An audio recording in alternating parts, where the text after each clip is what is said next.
Hi masters, for you మీకోసం ఛానల్కి స్వాగతం సుస్వాగతం. ముందుగా మన జగద్గురువైన బ్రహ్మశ్రీ పితామహ పత్రిజీ గారికి, మన గురుమాతకి నా ఆత్మ ప్రణామాలు మాస్టర్స్. ఓకే మాస్టర్స్, ఈరోజు మన ఛానల్కి సీనియర్ పెరుగుడు మాస్టర్ అయిన గాయత్రి గారు అమలాపురం నుంచి వచ్చారు. మేడం గారిని సాధారణంగా ఆహ్వానించుకుందాం. ఈరోజు మేడం చెప్పబోయే టాపిక్ ఓషో గారి బుక్కులోంచి స్వేచ్ఛ.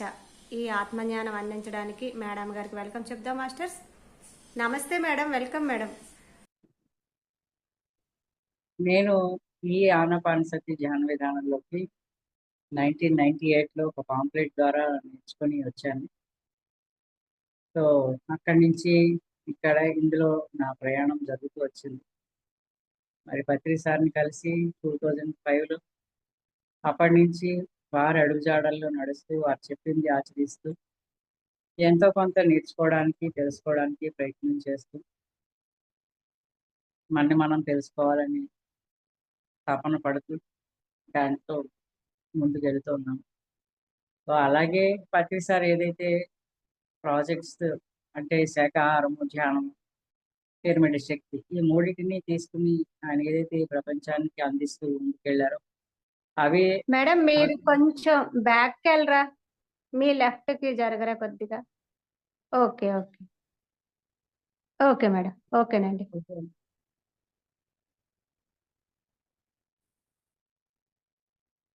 సో అలాగా శాకాహారము, ధ్యానం, పిరమిడ్ ఎనర్జీని ప్రపంచానికి పరిచయం చేయడం, ఇవే తీసుకుని వారు చెప్పిన పని చేస్తూ వెళ్తూ ఉన్నాను. అలాగే జరుగుతుంది 25 సంవత్సరాల నుంచి. ముఖ్యంగా బేసికల్గా మేము శాకాహారులం కాబట్టి ఎక్కువగా శాకాహారం గురించి అన్నది కాకుండా వాటి గురించి అయితే శాకాహార ర్యాలీలు చేస్తూ మరి ప్రచారం చేస్తూ ఎంతో ఉధృతంగా ఈ మూమెంట్లో పాల్గొనడం జరుగుతోంది, ముందుకు తీసుకెళ్తూ. అలాగే పిరమిడ్ ఎనర్జీని ఎక్కడెక్కడ ఎలా వాడచ్చు, మనం ప్రచారం చేస్తున్న ప్రతి చోట ఆ పిరమిడ్ ఎనర్జీని పరిచయం చేయడంలో భాగంగా మరి యాక్సిడెంట్స్ ఎక్కడైతే ఎక్కువగా అవుతున్నాయో అక్కడ పిరమిడ్స్ అంటే NH16 మీద ట్రాఫిక్ డిపార్ట్మెంట్ యొక్క పర్మిషన్తో NH16 మీద పిరమిడ్స్ని ఇన్స్టాల్ చేసిన తర్వాత దాదాపుగా 120 పిరమిడ్లని NH16 10 కిలోమీటర్స్ పైన, 10 కాదు 15 కిలోమీటర్స్ వరకు పెట్టడం జరిగింది. సో అప్పుడు వచ్చిన రిజల్ట్ యాక్సిడెంట్ రేట్ అనేది జీరోకి వచ్చింది. అదొక ఒక గొప్ప అచీవ్మెంట్. పిరమిడ్ ఎనర్జీ ప్రపంచానికి గొప్పగా పరిచయమైనటువంటి అచీవ్మెంట్ అది. ఇకపోతే ఈ రెండు పోతే మిగిలింది ధ్యానం. సో ధ్యానము, రకరకాల ధ్యాన విధానాలు నేర్చుకుని నేను నా 16 ఏళ్ల వయసు నుంచి నేను ఇందులోకి వచ్చాను 98లో. అప్పటికి నేను ప్రాణిక్ హీలర్ని, రేకి హీలర్ని, స్కూల్లో టీచర్ని, ఇవన్నీ ఉన్నాయి. అన్నిటిలోనూ తలో రకమైన ధ్యానం ఉంది. సో ముఖ్యంగా ఆనాపానసతి ధ్యాన విధానం నాకు బాగా నచ్చి ఇందులో ఆ తర్వాత ఇంక వేరే ఏ విధానాలకి వెళ్లకుండా ఇందులోనే నేను కంటిన్యూ అవుతూ వచ్చాను. సో ఇందులో ముఖ్యంగా ఏంటంటే ధ్యానం చేస్తే మనకు వచ్చేది శక్తి. ఆ శక్తి జ్ఞానానికి మనకి దగ్గర చేస్తుంది, చేరువ చేస్తుంది అనేది ఎక్కువగా ఆ శక్తి గురించి, జ్ఞానం గురించి చెప్పడానికి నేను ఎక్కువ ఇష్టపడుతూ ఉంటాను. సో ధ్యానం చేస్తే ఏం జరుగుతుంది, శక్తి ఎలా వస్తుంది, ఎనర్జీ బేస్డ్ ఎక్స్పీరియన్సెస్ ఏంటి, నాలెడ్జ్ బేస్డ్ ఎక్స్పీరియన్సెస్ ఏంటి, సో మనం ఎందుకు అసలు ధ్యానం నేర్చుకోవాలి, ఏ జ్ఞానాన్ని మనం పొందాలి, వీటన్నిటి మీద ఎక్కువగా స్టడీ చేస్తూ నాకు ఎక్కువగా అంటే బ్రాహ్మణ కుటుంబంలో పుట్టడం వల్ల అనొచ్చు, ఎందువల్ల అయినా అవ్వచ్చు, కానీ చిన్నప్పటి నుంచే ఉన్న ఇంట్రెస్ట్, దేవుళ్ళు, పూజలు అవన్నీ ఇష్టంతో చేసి తర్వాత ధ్యానంలోకి వచ్చిన తర్వాత నాకు ఒక 3 సంవత్సరాలు ఆ దుర్గాదేవితో ఛానలింగ్ జరిగినప్పుడు, సో అప్పుడు కొన్ని తెలుసుకోవడం జరిగింది. అసలు ఎందుకు పూజలు, ఏంటి వాటిల్లో ఎందుకు మన డెవలప్మెంట్ ఉందా లేదా. సో వీటన్నిటిని తెలుసుకున్న దాన్ని మనకొకరి కోసమే కాకుండా పత్రి సార్ ఆదేశానుసారం దీన్ని అందరికీ చెప్పు అన్నారు. అప్పటి నుంచి అన్ని చోట్ల చెప్పడం జరుగుతూ వస్తుంది. సో అట్లా number of workshops, day classes, పౌర్ణమి క్లాసులు, ఇట్లా చాలా చాలా దాదాపుగా ఈ 20 సంవత్సరాలుగా ఎన్నో వందల క్లాసులు తీసుకోవడం జరిగింది. ముఖ్యంగా పిల్లలతో ఎక్కువ కాలం స్కూల్లో టీచర్‌గా పనిచేయడం వల్ల పిల్లలకి ధ్యానం చెప్పడం నాకు చాలా ఇష్టం. అట్లా దగ్గర దగ్గర ఒక 10,000 మందికి మనం స్కూల్‌లో అదే అన్ని గవర్నమెంట్, ప్రైవేట్ స్కూల్స్‌లోనూ ధ్యానం చెప్పడానికి పర్మిషన్ తెచ్చుకొని దాదాపుగా 10,000 మంది పైగా పిల్లలకి ధ్యానం చెప్పడం జరిగింది. సో, ఇవి ఇంతకాలం జరిగాయి. ఇప్పుడేంటంటే మనం విపరీతమైన ధ్యాన ప్రచారము, శాకాహార ప్రచారము, పిరమిడ్ ఎనర్జీని ప్రపంచానికి పరిచయం చేయడం ఇదంతా ఒక ఒరవడి, ఒక ఒక ఉద్యమంలా నడిచింది ఇన్ని సంవత్సరాలు. కానీ ఇప్పుడు నిజం చెప్పాలంటే బిఫోర్ క్రైస్ట్, ఆఫ్టర్ క్రైస్ట్ లాగా బిఫోర్ కరోనా, ఆఫ్టర్ కరోనా ఒక ఎనర్జీ సిస్టమ్‌లో చేంజెస్ అయితే ఉన్నాయి. సో, ఆఫ్టర్ కరోనా వచ్చిన ఎనర్జీ సిస్టమ్‌లో చేంజ్, పైగా ప్రతిసారి కూడా భౌతికంగా ఈ భూమి నుంచి నిష్క్రమించడం. ఇవన్నీ కూడా ఏంటంటే, మనం ఆధ్యాత్మికతలోకి, లోతుల్లోకి వెళ్ళాలి. ఆ జ్ఞానము పరంగా మనం ఇంకా, ఇంకా జ్ఞానవంతులం కావాలి. ఆహ్, మరి ఇప్పుడు వందలాది, వేలాది మందిని ధ్యానుల్ని చేశామా అన్నది కాకుండా, ఒక్కొక్క వ్యక్తిని తన లోపలికి మనం తీసుకెళ్తూ, పూర్తి ఆధ్యాత్మికమైనటువంటి శక్తిగా మనం మార్చుకోవాల్సిన అవసరం ఇప్పుడైతే ఉంది అనేది నాకు అనిపిస్తున్న విషయం. సో, దాంట్లో భాగంగా ఎన్నో ఎంతో జ్ఞానాన్ని ఇంకా ఇంకా ఆచరణలో పెడుతున్నామా లేదా అసలు మనం ఏం తెలుసుకున్నాము? మనం పూర్తిగా ఆ జ్ఞానంతో మన ఆత్మశక్తిని పెంచుకోవాలి అంటే ఏం చేయాలి అని ఎక్కువగా ఈ మరి ఉపనిషత్స్ గాని, రకరకాలుగా మన వేదాల్లో వాటిల్లో ఉన్నటువంటి జ్ఞానం, ఆత్మజ్ఞానం గురించి చెప్పాలని గాని, ఇట్లాగా నాకొస్తున్న ఇన్నరు అంటే మెసేజెస్ ద్వారా ఏ జ్ఞానాన్ని ప్రపంచానికి పరిచయం చేయాలి? తర్వాత ఏం తెలుసుకోవాలి? పరిచయం చేయడం కంటే ముందు నేను తెలుసుకోవాలి. మనకు తెలియందే చాలా ఎక్కువ, తెలిసింది చాలా తక్కువ. సో, ఆ తెలుసుకుంటూ నాకు తెలిసిన దాన్ని వెంటనే అందరికీ చెప్తూ వస్తూ ఉన్నాను. సో, అది ప్రస్తుతం ఈ 25 సంవత్సరాలుగా ఒక ప్రయాణం. సో, మూల అజ్ఞానమే అనారోగ్యానికి కారణము అనేటువంటి ఒక అండర్‌లైన్ ఆహ్, ఒక ట్యాగ్‌లైన్‌తో నడుస్తున్నటువంటి స్పిరిచ్యువల్ టాబ్లెట్‌లోకి జోన్ 2 ఇన్‌చార్జ్‌గా, కౌన్సిలర్‌గా పనిచేస్తూ హ్మ్. కూడా అంటే ఎక్కడైతే అజ్ఞానం ఉందో అక్కడి నుంచే బాధలు, సమస్యలు, దుఃఖం, కష్టం, అనారోగ్యం అనేవి బయలుదేరుతాయి. అన్నిటికీ మూలం అజ్ఞానం. సో, అందువల్ల నేను దానికి కూడా ఎక్కువగా ఇష్టపడతాను. ఆ మూల అజ్ఞానం అనారోగ్యానికి కారణం కాబట్టి ఎటువంటి అనారోగ్య సమస్యలున్నా వారన్నిటికీ క్రోడీకరించినటువంటి ఆ స్పిరిచ్యువల్ టాబ్లెట్ జ్ఞానాన్ని అందించడానికి మరి జోన్ 2 నుంచి వర్క్‌షాప్ ఇన్‌చార్జ్‌గా పనిచేస్తున్నాను.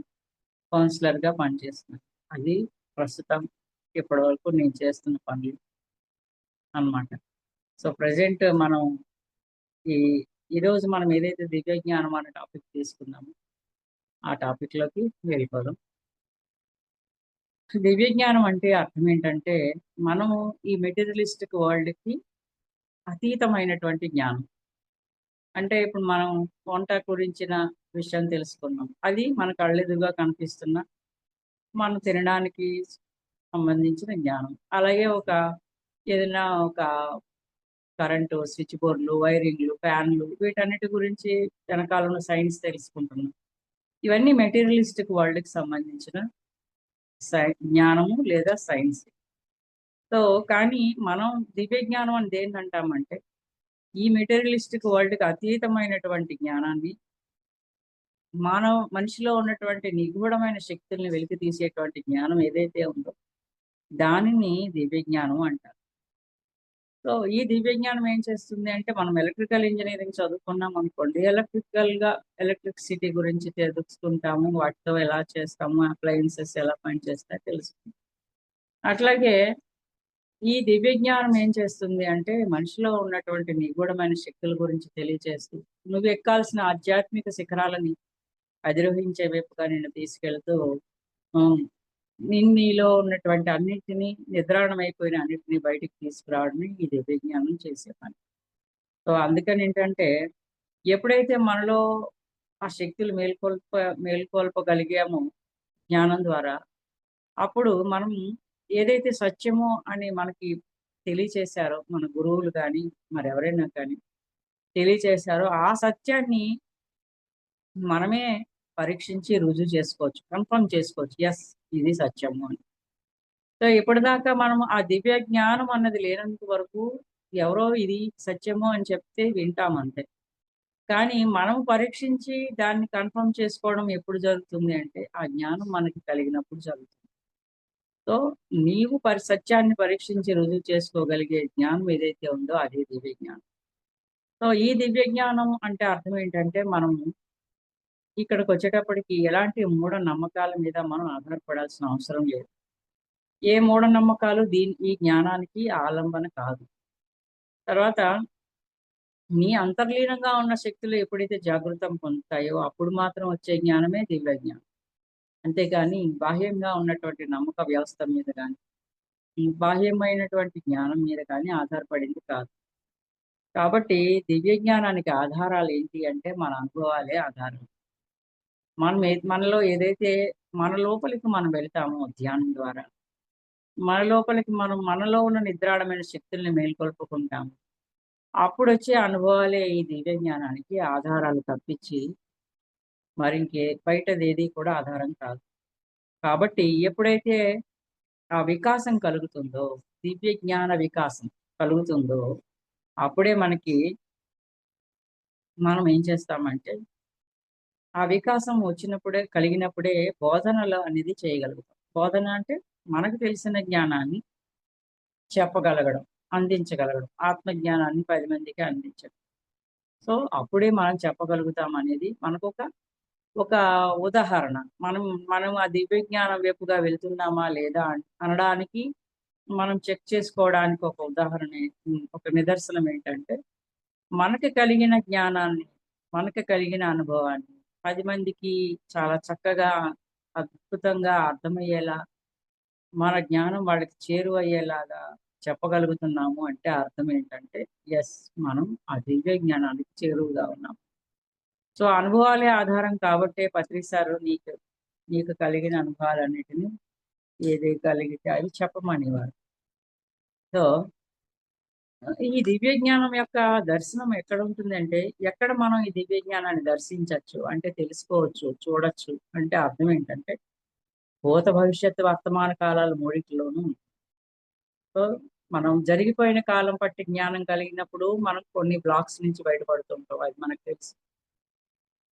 గత జన్మల్లో గడిచిపోయిన కొన్ని కాలాల్లో ఏ అజ్ఞానం వల్ల అయితే మనం కొన్ని కర్మలని, కొన్ని బ్లాక్స్‌ని పోగేసుకొని మనం ఈ జన్మలోకి వచ్చాము అనేది మనం ఎప్పుడైతే తెలుసుకున్నామో అదే దివ్య జ్ఞానం.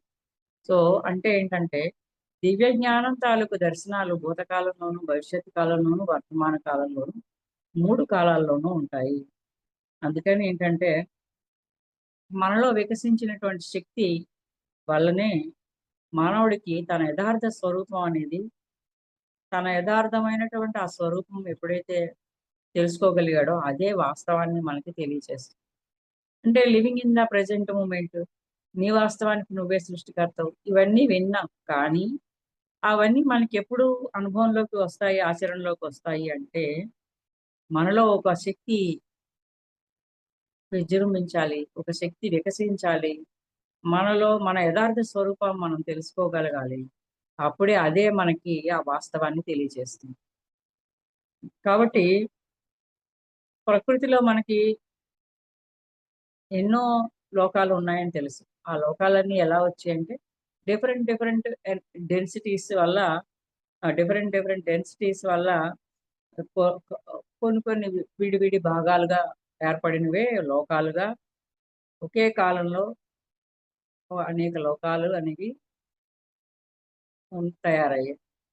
సో, అంతే కాకుండా మనము ఒకే కాలంలో డిఫరెంట్ ఎనర్జీ డెన్సిటీస్ వల్ల ఎన్నో లోకాలలో మనం ఇప్పుడు నేను ఇక్కడ ఉన్నాను. ఇ వేరే లోకంలో కూడా ఈ ఇంకో 2, 3 లోకాల్లో కూడా నేను ఉండొచ్చు. At a time. ఇదే ఇదే సమయంలో అక్కడ కూడా నేను ఇంకో 2, 3 శరీరాలతో ఇంకొక 2, 3 లోకాల్లో మనం ఉంటామనమాట. సో, కానీ ఇలాగ ఎన్నో లోకాల్లో మనిషి ఉండొచ్చు కానీ, ఈ భూలోకంలో మాత్రమే మనిషి తన తెలివితోనూ బుద్ధితోనూ వ్యవహరిస్తాడు ఉంటాడు. మనిషి తన తెలివితో బుద్ధితో ఉండేది ఎక్కడ అంటే భూలోకంలో మాత్రమే. అందుకని ఏంటంటే కళల్లోనూ అచేతన స్థితిలోనూ తన్మయావస్థలో మనము ఇతర లోకాల్లోకి మనమున్న మనమున్న ఇతర లోకాల్లోకి మనం అప్పుడప్పుడు వెళ్ళొస్తూ ఉంటాం. ఈ భౌతిక శరీరం అంటే ఈ భౌతిక శరీరం శరీరంతో అంటే ఈ శరీరంతో వెళ్ళట్లేదు. కానీ ఎప్పుడైతే మనం కళల్లోనూ వాటిల్లోనూ దర్శించేది అక్కడ మనల్ని చూస్తూ ఉంటాం. అక్కడ మన మన కలలో మనం ఇక్కడ పడుకుని మంచం మీద కనే కలలోని ఇంకొక చోట మనం కనిపిస్తూ చూస్తూ ఉంటాం. అంటే అర్థం ఏంటంటే మనము ఇదే ఒకే సమయంలో వేరే వేరే లోకాల్లో ఉన్నప్పుడు ఈ లోకంలోనే బుద్ధి తెలివి అన్నది ఉంది కాబట్టి ఆ తెలివిలో సబ్కాన్షియస్ మైండ్ అంటారు.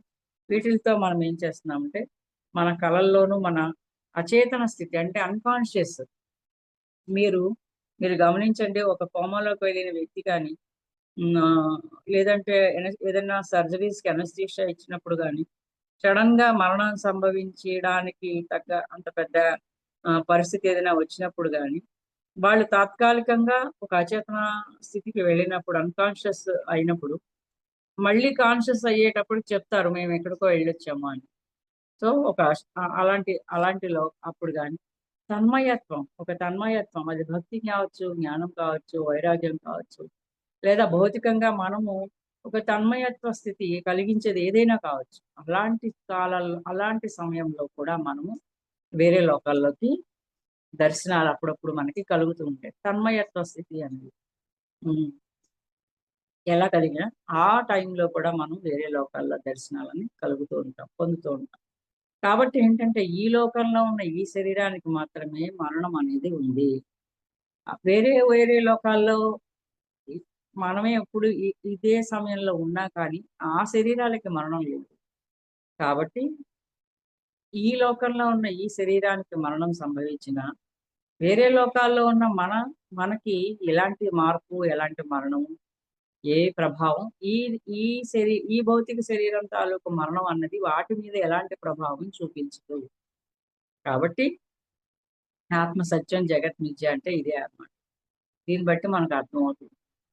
తర్వాత ఈ సృష్టి పరిణామంలో మానవుడి చరిత్ర ఏం చెప్తోంది అంటే గతంలోని చరిత్ర అంతా అక్షరము, అచ్యుతము. అక్షరం అంటే నాశనం కానిది, క్షరం కానిది. అచ్యుతము అంటే నాశనము లేనిది, క్షయం కానిది, నాశనం లేనిది. అంటే క్షయం అంటే తగ్గడం, పెరగడం అన్నమాట. అక్షయం అయింది అంటారు, అక్షయ పాత్ర అంటారు. అంటే అలా పెరుగుతూ ఎంత వచ్చినా వస్తూ ఉండడం.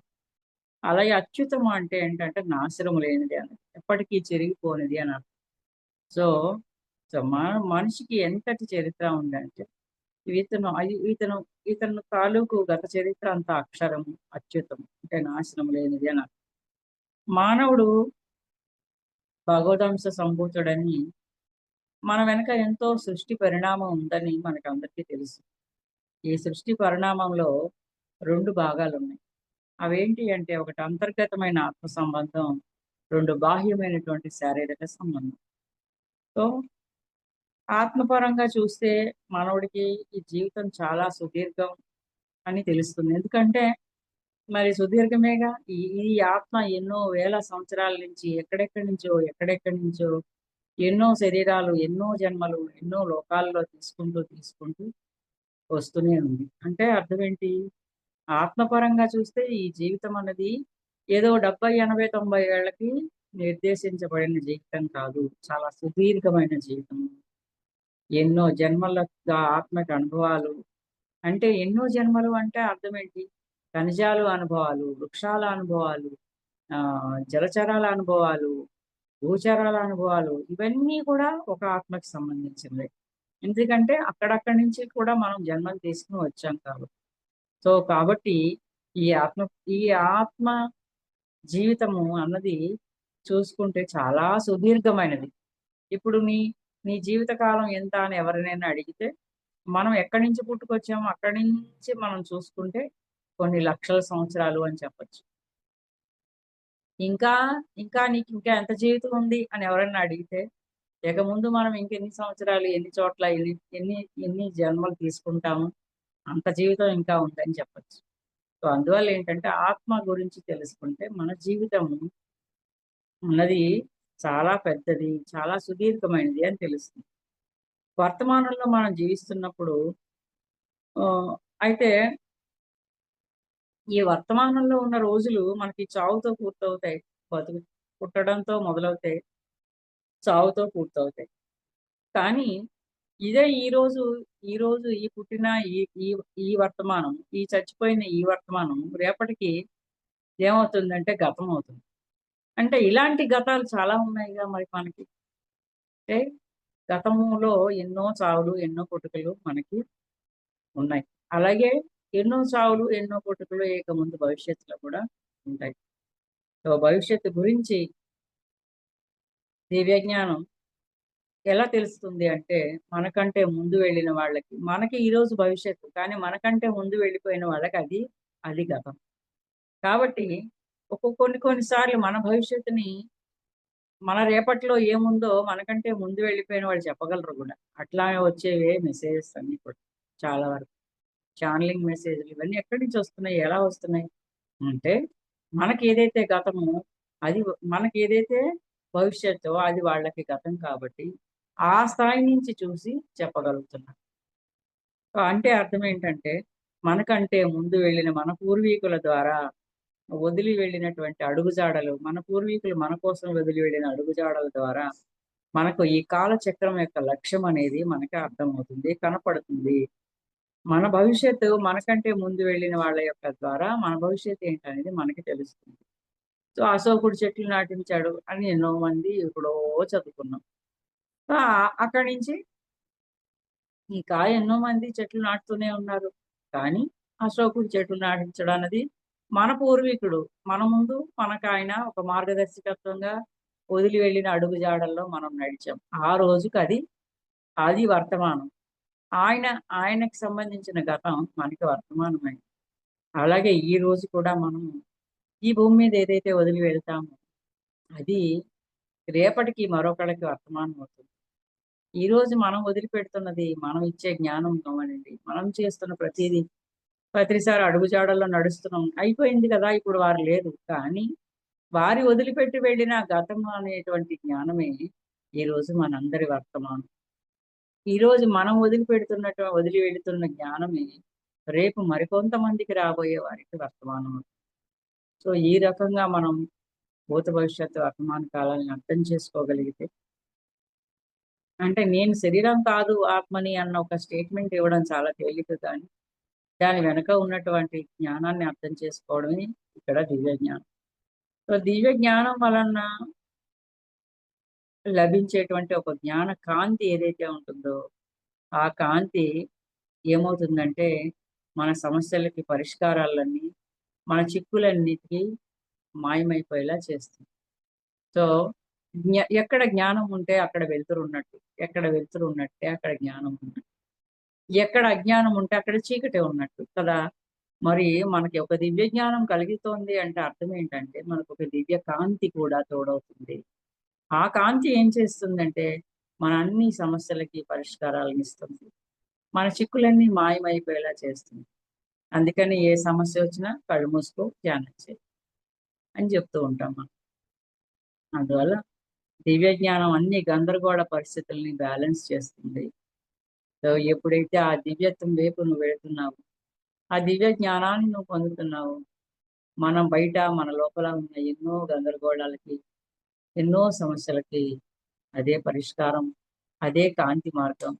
అదే ఈ దారిలో నడువు అని ముందర ఎవరైనా ఒక లైట్ పట్టుకొని వెళ్తూ ఉంటే వాళ్ళ వెనకాల మనం హ్యాపీగా వెళ్ళిపోవచ్చు. కానీ ముందెవడో చీకట్లోంచి ఒక వాయిస్ ఉండి, "ఇగో ఈ దారిలో వెళ్ళు. కనపడదు కానీ పర్వాలేదు వెళ్ళు" అని చెప్తే మనం ఎంత ధైర్యంగా వెళ్తాము. అదే మన ముందు ఒక లైట్ పట్టుకొని ఒకడెళ్తుంటే వాడి వెనకాల ఎంత ధైర్యంగా వెళ్తాం. అంత తేడా ఉంటుంది జ్ఞానానికి, అజ్ఞానానికి. సో, అందువల్ల ఏంటంటే మొదట్లో వీటికి ఆధారాలు ఉండకపోవచ్చు. కానీ ఏదైతే ప్రమాణంగా మనం యాక్సెప్ట్ చేస్తామో అదే త్వరలో సత్యం అనేది మనకి తెలుస్తుంది. ఏంటి వీటికి ఆధారాలు ఏవి, ప్రూఫ్స్ ఏవి అని ఎవరైనా అడిగితే మొట్టమొదట్లో మనం చూపించలేకపోవచ్చు. కానీ ఆ కాంతి అనేది ప్రవేశించిన తర్వాత, ఆ మార్గంలో మనం ముందుకు వెళ్ళిన తర్వాత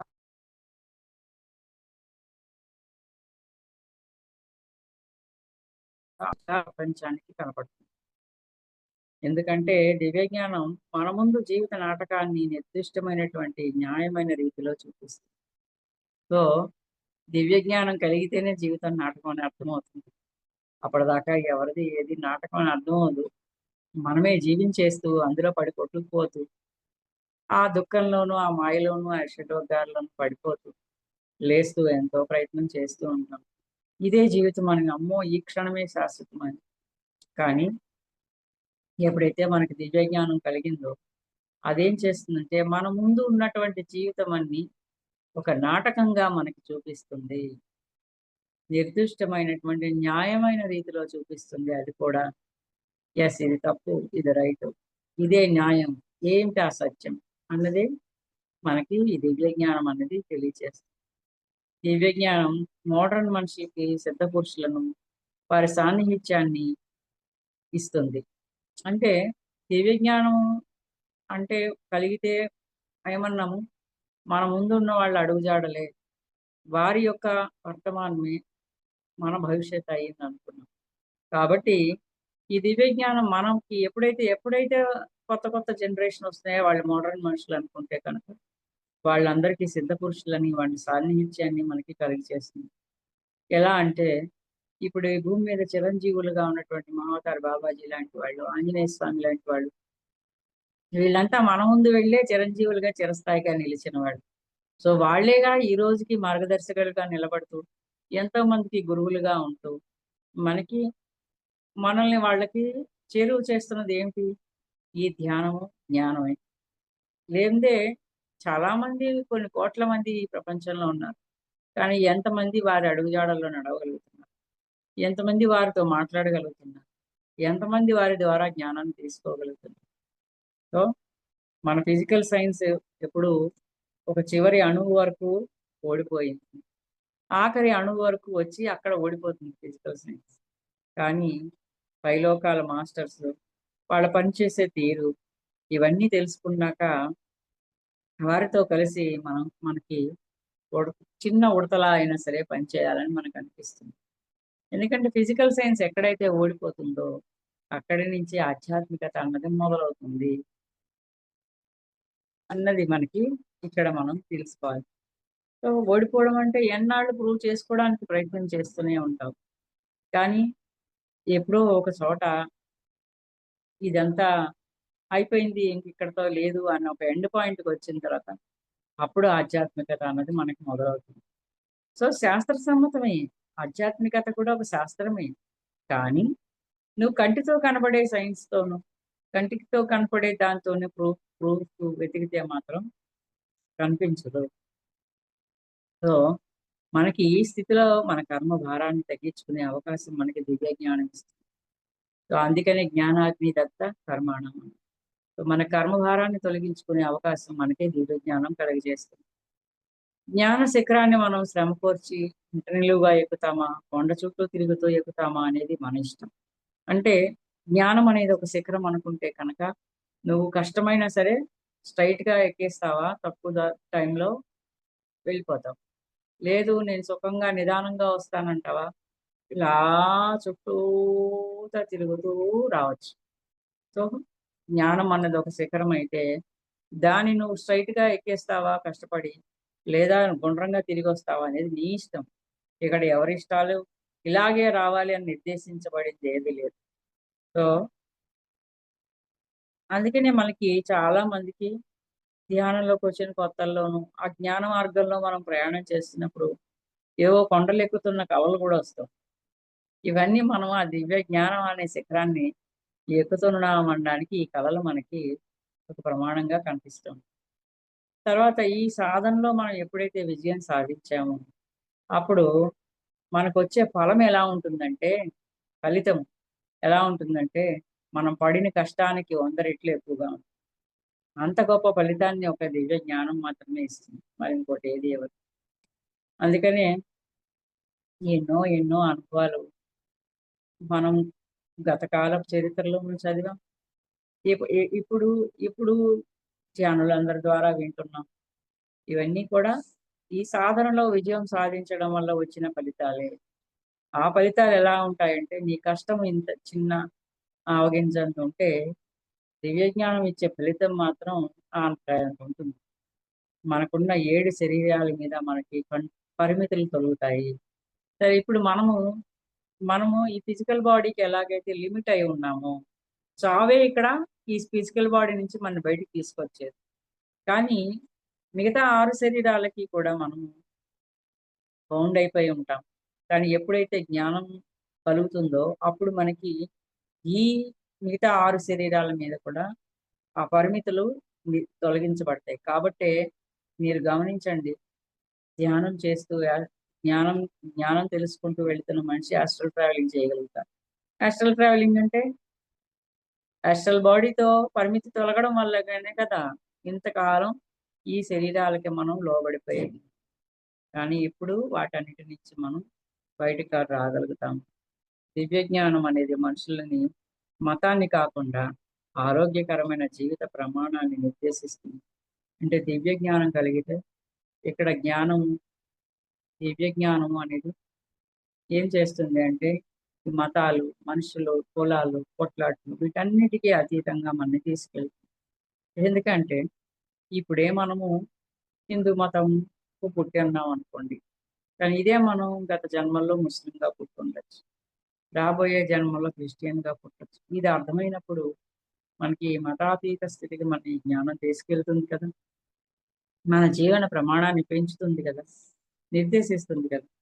ఇదంతా ప్రకృతికి ఇదంతా ఎలా జరుగుతుందంటే, ప్రకృతి ధర్మాన్ని అనుసరించి జరుగుతుంది. కాబట్టి ఈ ప్రకృతి ధర్మం అన్నప్పుడు ప్రకృతికి కొన్ని ధర్మాలున్నాయి. ప్రకృతికి కొన్ని నియమాలున్నాయి. ఆ ధర్మాలని అనుసరించి మనం జ్ఞాన మార్గంలో వెళ్ళినప్పుడు ఈ ప్రకృతి ధర్మాలనేవి మనం అనుసరించి మనకి ఈ డెవలప్‌మెంట్, ఈ అనుభవాలన్నీ కూడా కలుగుతూ ఉంటాయండి.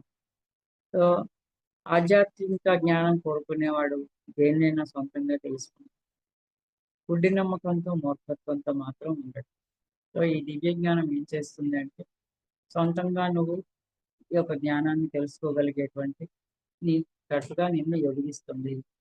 ఒక మూఢనమ్మకాలకి, గుడ్డి నమ్మకంతో, మూర్ఖత్వంతో ఎవడేం చెప్తే అది వింటూ ఈ గోళ్ళ చుట్టూ తిరగమంటే అక్కడ తిరుగుతూ, ఏవేవో చేస్తూ అక్కడ మనల్ని అట్టే పెట్టదు. నువ్వు ఏదైతే పరిష్కారాలు దొరుకుతాయని అనుకుంటావో, అవన్నిటిని కూడా బయట వెతకవు. నీకు నువ్వే వెతికి దేన్నైనా సరే తెలుసుకోగలిగే స్థితికి నిన్ను ఈ దివ్య జ్ఞానం పెంచుతుంది. అందుకని మన అనుభవాలన్నీ కూడా మనం ముందర అందుకని మనం ముందు ఎన్నో అనుభవాలు పొంది ముందు వెళ్ళిన వాళ్ళ యొక్క అనుభవాలను మనం తెలుసుకోవడానికి కారణం అది. సో, ఈ మార్గంలో వెళ్ళడం కరెక్ట్. మనకి కూడా పర్వాలేదు. అంతా బానే జరుగుతుంది అనేది మనకి ఎప్పుడు అర్థమవుతుంది? ఎప్పుడు ఆ విశ్వాసం కలుగుతుంది? ఆ మార్గంలో ముందుకు వెళ్ళిన వాళ్ళ అనుభవాలు విన్నప్పుడే కదా! సో, అందుకని విన్నాను. సో, దివ్య జ్ఞానం మతాన్ని, ఛాందస్సాన్ని కలిగించదు. మత ఛాందస్సం అనేది ఉంది అంటే అది దివ్య జ్ఞానం లేనట్టే లెక్క. దివ్య జ్ఞానం ఎప్పుడు కూడా మత ఛాందసత్వాన్ని వీటన్నిటి నుంచి కూడా దూరం చేస్తుంది. అంతేకాకుండా మనం ఇప్పుడు ఈ జన్మలో ఏ మతంలో అయితే ఉన్నామో, ఆ మతం తాలూకు లోతులని, ఆ మతంలో ఉన్నటువంటి నిగూఢ రహస్యాలని మనకి తెలియచేస్తుంది. ఈ శరీరంతో మనం ఉన్న మతంపై పూర్తి అవగాహన కలిగిస్తుంది. అంటే ఇప్పుడు ఏ శరీరంతో ఉన్నాం, ఏ మతంలో ఉన్నాం.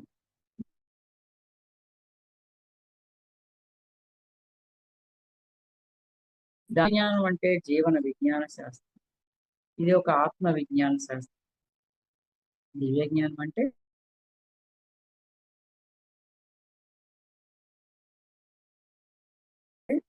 దివ్య జ్ఞానం విశ్వంలోని ఎన్నో లోకాలను పరిశోధించేలా చేస్తుంది.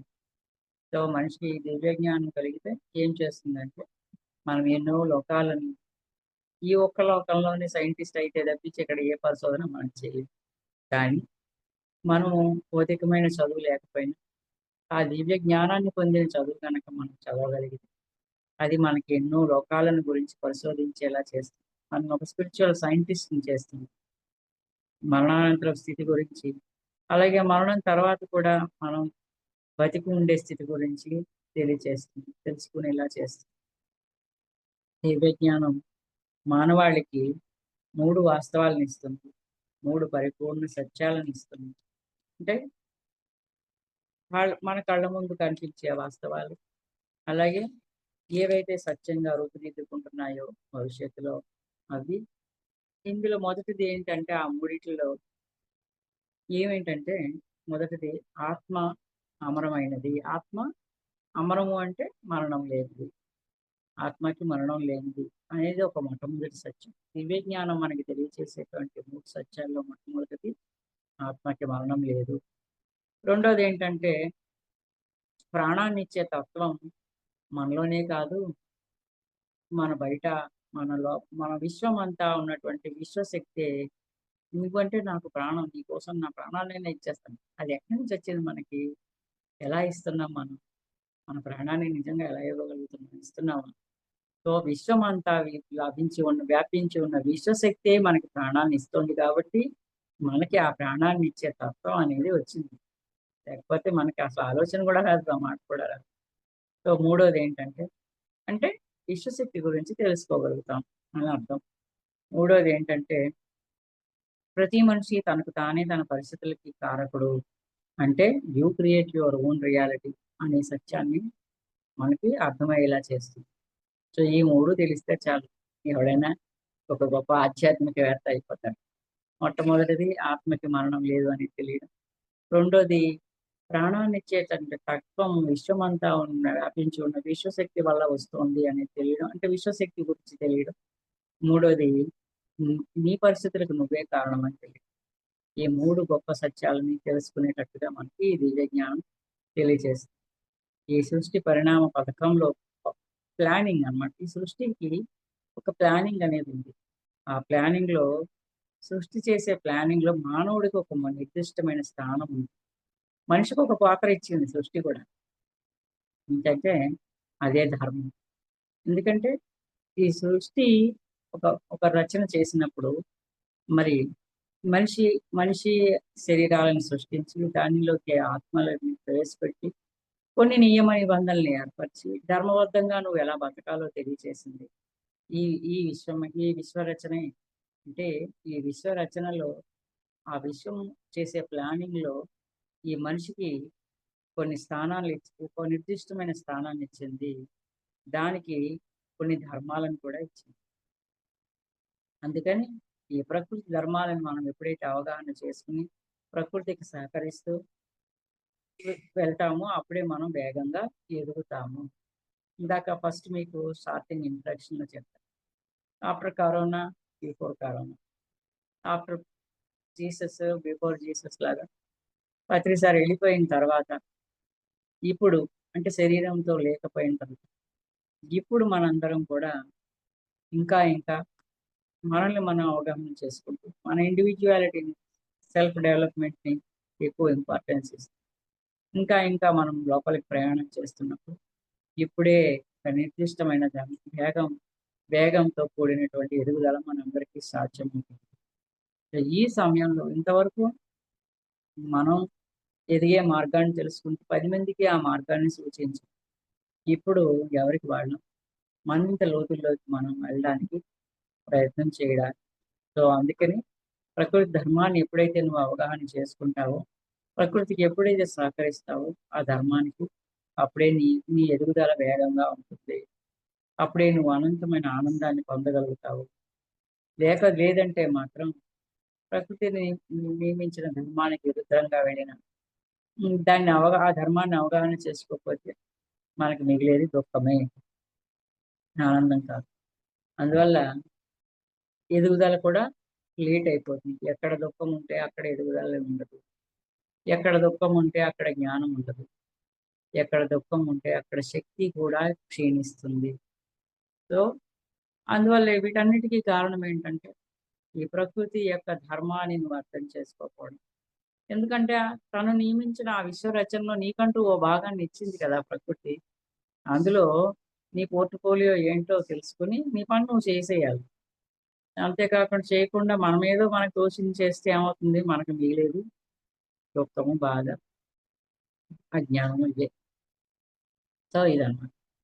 కాబట్టి ఈ సృష్టి క్రమాన్ని తెలియచేసేటువంటి కథ అయితే ఏదైతే ఉందో అదే ఆత్మ పరిణామాన్ని తెలియచేసే కథ కూడా. సో, సృష్టిలో ఉన్న పరిణామాన్ని తెలుసుకుంటే ఆత్మ పరిణామాన్ని కూడా మనం తెలుసుకుంటాం. నీ ఆత్మ, యూనివర్స్ 2 వేరు వేరు కాదు. 2 ఒకటే. కాబట్టి అండ జ్ఞానము, పిండ జ్ఞానము, బ్రహ్మాండ జ్ఞానము అంతా కూడా ఇందులోనే ఉంది. వీటన్నిటి గురించి కూడా మనం ఇక్కడే తెలుసుకోగలుగుతాము. అంటే అండపిండ బ్రహ్మాండాలన్నిటి గురించి తెలియచేసేటువంటి జ్ఞానం ఏదైతే ఉందో అదే దివ్య జ్ఞానము. కాబట్టి ఈ సృష్టి ఎన్ని రకాలుగా ఎలా మొదలైంది? హ్మ్. ఎలా ఈ సృష్టి రచన ప్రారంభమైంది? అంటే ఆహ్, ఇంద్రియాలు, మనసుతో కూడింది పిండాండం అయితే ఈ బ్రహ్మాండం ఎలా ఏర్పడింది? తర్వాత ఈ ఈ సృష్టి అంతా కూడా కొన్ని అణువులుగా విడిపోయి అందులో వాటిలో పనిచేసేటువంటి ప్రజ్ఞని ఏదైతే దాన్ని బట్టి అది వృక్షాలుగాను, జంతువులుగాను, నదులుగాను పరిణామం చెంది నదుల్లో మనము అంటే మనం అన్ని చోట్ల జన్మ తీసుకుంటూ వస్తూ వాటి అనుభవాలన్నిటినీ పొందుతూ మనం మన ఆత్మ గురించి మనం తెలుసుకుంటూ వస్తాం. అందుకని ఏంటంటే నీ లోపలికి నువ్వు వెళ్తే కనుక ఒక వృక్షం తాలూకు జన్మలో నిన్ను నువ్వు గుర్తు తెచ్చుకోగలిగితే ఆటోమేటిక్‌గా ఆ జ్ఞానం వచ్చేస్తుంది. ఎంతమంది చెప్పినా ఈ లోపల ఎంత చదివినా రాదు. సో, బాహ్యంగా మనం బోటనీ చదవచ్చు, జువాలజీ చదవచ్చు. కానీ అంతర్లీనంగా మనమా వృక్షంగా ఉన్నప్పుడు, మనమా జంతువుగా ఉన్నప్పుడు, ఆ అనుభవాన్ని గనక మనం చదవగలిగితే, రీడ్ చేయగలిగితే, మనకి ఈ సృష్టి రచన మొత్తం అర్థమవుతుంది. సో, ఎప్పుడైతే ఇవన్నీ తెలిసాయో, అప్పుడే మనము ఈ కర్మ బంధాన్ని నుంచి ఈ ఆత్మకి విడుదల కలుగుతుంది. సో, ఏవైతే ఎక్కడైతే ఏ కర్మల ద్వారా నువ్వు బంధించబడ్డావో, వాటన్నిటిని నువ్వు చూసుకొని తెలుసుకుంటూ రాగలిగితే, ఈ కర్మ బంధాల నుంచి మనం విడిపడతాం. అప్పుడే మనకి ఈ మోక్షం అన్నది కలుగుతుంది. విడిపడడమే మోక్షం. కర్మ నుంచి బయటికి రావడమే మోక్షం. అన్నిటి నుంచి తెలుసుకుని అజ్ఞానం నుంచి బయటికి రావడమే మోక్షం. నన్ను గదిలో పెట్టి బంధించి తాళం వేశారనుకోండి. ఆ తాళం తీసి తలుపు ఓపెన్ చేస్తే ఆ రోజు నాకు అది విడుదల. అది మోక్షం. అంతే కదా! గదిలో నుంచి బయటకొచ్చాను కదా! అలాగా మనం ఎక్కడైతే తెలియకుండా బంధించబడిపోయామో దాని నుంచి బయటికి రావడమే మోక్షం. ఆ బయటికి రావటానికి ఉపయోగపడేదే దివ్య జ్ఞానము. సో, ఇందులో ఈ క్రమంలో మనం సత్వరజస్తమో గుణాలు మన మీద ప్రభావం చూపిస్తూ ఉంటాయి. సో, ఎందుకంటే గత జన్మల తాలూకు ప్రభావాలు అంటే ఒక జన్మలో మనం ఒక పులిగాను ఎక్కడో జన్మ తీసుకొని ఉన్నామనుకో. ఇప్పుడు ఆ పులి తాలూకు జన్మతో వచ్చినటువంటి ఏదో ఒక రజోగుణం ఏదో ఒకటి మన మీద ఈరోజు ఇంకా ప్రభావితం చేస్తుంది. సో, ఎప్పుడైతే మనం ఈ గుణం అక్కడి నుంచి క్యారీ చేస్తున్నామని అర్థమైందో దాని నుంచి మనం ఈజీగా బయటపడగలుగుతాం. అంతేకాకుండా అలా కాకుండా ఇంకా ఇప్పుడున్న కోపాలు, ఆవేశాలు వీటితో పడిపోతే గనక ఈ కర్మల నుంచి మనం విడిపడలేము. ఎప్పటిదో తెలుసుకుంటేనే మనం కర్మబంధం నుంచి బయటికి రాగలుగుతాం. సో, ఇట్లాగా మనం ఈ కర్మబంధం నుంచి బయటికి తీసుకొస్తూ మనకి మోక్షాన్ని ఇచ్చేది కూడా ఈ దివ్య జ్ఞానం. సో, బ్రీఫ్‌గా చెప్పుకుంటూ వచ్చాను నేను. మీకేదైనా క్వెషన్ ఉంటే అడగండి. పావుగంట మేడం, పత్రి గారితో మీకు ఏమన్నా ఉన్న అనుభవాలు చెప్పరా? సార్‌తో ఉన్న అనుభవాలు ఏమన్నా ఉంటే చెప్పండి. ఒక 2 3 చెప్పండి మేడం. బోలెడున్నాయి. ఈ 20 సంవత్సరాలు, 25 సంవత్సరాల్లో. చెప్పండి ముఖ్యంగా మేడం. నేను ఈ ఓ పావుగంట టైం ఉంది కాబట్టి వీటిలో చెప్పేవి చెప్తాను. చెప్పండి మొట్ట మేడం. మొట్టమొదటిగా నాకు అసలు ఈ ఈ ధ్యానం పరిచయం అయింది. ధ్యానం చేసుకుంటూ వెళ్ళాను పాంప్లెట్ ద్వారా. కానీ సార్‌ని నేను చూడలేదు. 98లో నాకు ఈ ధ్యానం పరిచయమైన 2005లో నేను పత్రి సార్‌ని చూసాను. సో, అప్పటి వరకు ఆయన నాకు 2005లో నేను ఆయన్ని కలిసేటప్పటికి మొట్టమొదట వచ్చిన అనుభవం ఏంటంటే, మా ఇంట్లో నా నా అనుభవం అంటే నా ధ్యానానుభవం అది. మా ఇంట్లో టేబుల్ ఉంది. ఆ టేబుల్ మీద ఒక పాము ఉంది. అది ఇలా ఇలా చుట్టుకొని ఇలాగ కళ్ళు మూసుకొని ఉండిపోయింది. ఉండిపోతే ఒక 2, 3 రోజులు ఉండిపోయినప్పుడు మా వారొచ్చి అన్నారు, పాములు ఇంట్లో ఉండకూడదు. దీన్ని బయటికి పంపించు. ఈ పాము ఇంకా 3 రోజుల నుంచి ఇంట్లో ఉండిపోయింది అని. నేనన్నాను, అది ధ్యానం చేసుకుంటోంది. దాన్ని డిస్టర్బ్ చేయకండి. మామూలు ధ్యానం చేసుకోవడం ఏంటే నీ తలకాయ. దీన్ని బయటికి పంపించు అని పుల్ల తీసుకొచ్చి దాన్ని కలిపారు. అది కళ్ళు తెరిచేసి టేబుల్ దిగేసి పాక్కుంటూ జర స్పీడ్‌గా బయటికెళ్ళిపోయింది. అది వెళ్ళిపోతోందని చెప్పి దాని వెనకాల నేను ఆగు ఆగు అని పరిగెత్తుకుంటూ దానితో పాటు నేను కూడా వెళ్ళాను. అది అలా వెళ్ళిపోయి ఒక హాల్‌లోకెళ్ళింది. ఆ హాల్‌లో చీకటిగా ఉంది. బోలెడన్ని చైర్స్ ఉన్నాయి. జనం అందరూ కూర్చొనున్నారు. ఇంకా ఆ చీకట్లో వెతకలేంలే ఇక్కడ ఎలాగో ఇంక ఈ జనంలో ఇది కనపడదు అని ఒక ఖాళీగా ఉన్న చైర్‌లో కూర్చున్నాను. కూర్చొని ఎదురుగుండా చూశాను. స్టేజ్ ఉంది. స్టేజ్ మీద ఒక తెల్లటి గడ్డం, తెల్లటి డ్రెస్‌తో ఒక మనిషి కూర్చొనున్నారు. ఇది చూశాను. ఇది చూసిన ఒక వారం రోజులకి ఒక పాంప్లెట్ స్కూల్ దగ్గర పంచిపెట్టారు. అందులో ఏంటంటే పత్రి సార్ వస్తారు పలానా చోటికి. అక్కడికి ఆ రోజు ఆయన వస్తారనేటువంటి ప్రోగ్రామ్‌ని తెలియచేసే పాంప్లెట్ అన్నమాట. సరే ఆ పాంప్లెట్ అందినప్పుడు ఆ రోజు నేను మా పిల్లల్ని తీసుకొని అక్కడికెళ్ళడం జరిగింది. వెళ్తే ఏంటంటే లోపలికెళ్ళగానే ఏదైతే నేను ఈ పాము వెనకాల ఎళ్లి చూసానో అదే హాలు. అలాగే చీకటి. అలాగే కుర్చీలు. అలాగే వెళ్లి ఖాళీగా ఒక చైర్‌లో కూర్చుంటే ఎదురుగుండా చూస్తే అలాగే స్టేజ్. అలాగే ప్రతిసారి తెల్లటి డ్రెస్సు, తెల్లటి గడ్డం. అది మొట్టమొదటి ధ్యానంగాలోనే ఆయన్ని నేను కలుసుకున్నాను. మొట్టమొదటి అనుభవం. సేమ్ నేను ఏదైతే చూసానో ఒక 10 రోజుల ముందు, 15 రోజుల ముందు అదే మొత్తం సీన్ అక్కడ ప్రత్యక్షమైంది. సో, ఒక సద్గురువు ఎప్పుడూ కూడా మన గురువు అందరూ గురువులు సద్గురువులే. ఎక్కువ తక్కువలు ఎక్కడా మనం చూడం. కానీ మనకంటూ నిర్దేశించబడిన మన గురువు ఎప్పుడో మన కోసం ఎదురు చూస్తూనే ఉంటాడు. ఈ అనుభవం ద్వారా మనమందరం తెలుసుకోవాల్సిందేంటంటే, మన గురువు అన్నవాడు ఈ భూమి మీద మనం పుట్టడానికంటే ముందే నిర్దేశించబడి ఉంటాడు. ఆయనకి మనం ఎప్పుడో ఎన్నో జన్మల నుంచే మనం శిష్యులుగా వస్తాం. కానీ ఇక్కడికొచ్చి పుట్టి మళ్ళీ ధ్యానం తెలుసుకొని ఈయన నా గురువు అని గుర్తించడానికి మనకు కొంత సమయం పడుతుంది. కొంతకాలం పడుతుంది. కానీ అప్పటిదాకా మనకి పట్టి మనకి ధ్యానం ఎవడో చెప్పి మనం ధ్యానం చేసి ఈయనే నా గురువు అని మనం గుర్తించే వరకు ఆయన మన కోసం ఎదురు చూస్తూ ఉంటారు. ఇది గురువు యొక్క గొప్పతనం. హ్మ్. సో, అలా ఎదురు చూస్తున్న సంఘటనే దగ్గరలో చేరబోతున్నాను గురువుని అనడానికే ముందుగా ఒక 15 రోజుల ముందరే చూడగలిగాను. ఇది మొట్టమొదట. ఇక ఆ తర్వాతయితే ఇంక అప్పటినుంచి అడపా-దడపా రాజమండ్రి వచ్చినప్పుడల్లా కలుస్తూ ఉన్నాం. కానీ దగ్గరగా వెళ్ళడానికి దూరంగా ఉన్నా పిలుస్తూ ఉండేవారు. భయం. ఆయన అరుపులకి, ఆయన కేకలకి, ఆయన చేతికి అందితే కొట్టడానికి వీటన్నిటికి భయం అనమాట.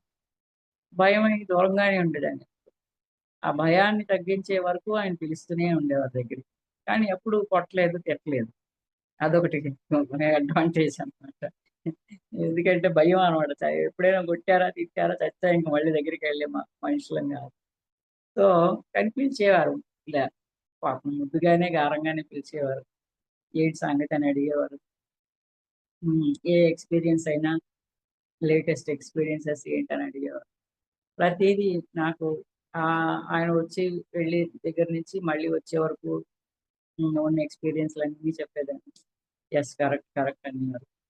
ఆ తర్వాత దీన్ని 10 మందికి చెప్పు అనేవారు.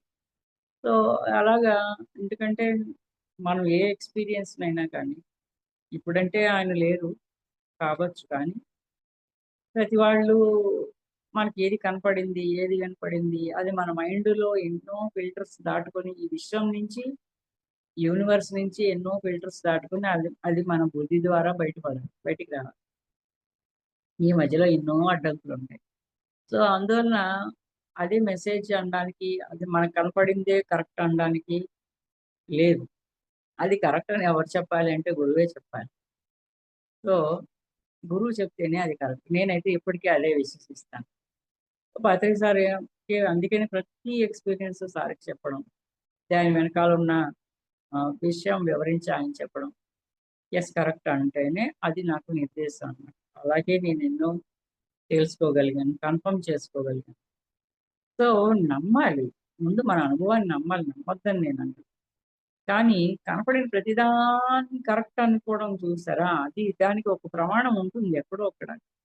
ఎందుకంటే మనకి ఇందాక దివ్య జ్ఞానం మనకిచ్చే అనుభవాలే ఇక్కడ ప్రమాణికం అని చెప్పుకున్నాం గదా! మన అనుభవాలే మనకి ప్రమాణికం. కానీ ఆ అనుభవం వెనకాల బుద్ధి ఒకటి ఉండాలి. ప్రతీదీ అనుభవంగా మనం తీసుకోవచ్చా? తీసుకోకూడదా? అది ఎంత ఫిల్టర్ పాయింట్ చేసి దాన్ని ఒక 10%గా తీసుకోవాలా? 100%గా తీసుకోవాలా? అన్నది మనకి గురువే నేర్పిస్తాడు. సో, అట్లా నేను ఆయన దగ్గర చాలా నేర్చుకున్నాను. చాలా నేర్చుకున్నాను. సరే తర్వాత సార్ అనేవారనమాట. నాకు "నీకు ఎవరి అనుభవాన్నైనా వినగానే, ఇది మాస్టర్ నుంచొచ్చిందా? మైండ్ నుంచొచ్చిందా?" అన్నటువంటి హ్మ్. తెలుసుకోగలిగేటువంటి కెపాసిటీ నీకొచ్చింది అని చెప్పిన తర్వాత. సో, ఇప్పటికి అందుకే అందరివి అది అహంకారం కాదు. నా బాధ్యతగా అనుకుంటాను. ఎందుకంటే బయటికి ఎక్కడికైనా ఎళ్ళిపోయి చెప్పేసే ముందు మీ అనుభవాలు నాకు చెప్పండి ఫస్ట్. ఎందుకంటే నాకు ఒక ట్రైనింగ్ ఇచ్చాడు గురువు. మీ అనుభవాల్ని ఎంతవరకు కరెక్టో, అందులో ఎంత జ్ఞానం ఉందో నేను క్యాచ్ చేయగలను. దాన్ని 10 మందికి చెప్పండి. అప్పుడెవరు అడ్డం పెట్టరు. కానీ ఏ టు జెడ్ అంతా కరెక్ట్ అనుకుని మొత్తం అంతా చెప్పేయడం వల్ల అంటే ఆ అనుభవంలో సత్యం కొంతే ఉంటుంది. 10% కానీ కల్పన 90% ఉందనుకోండి.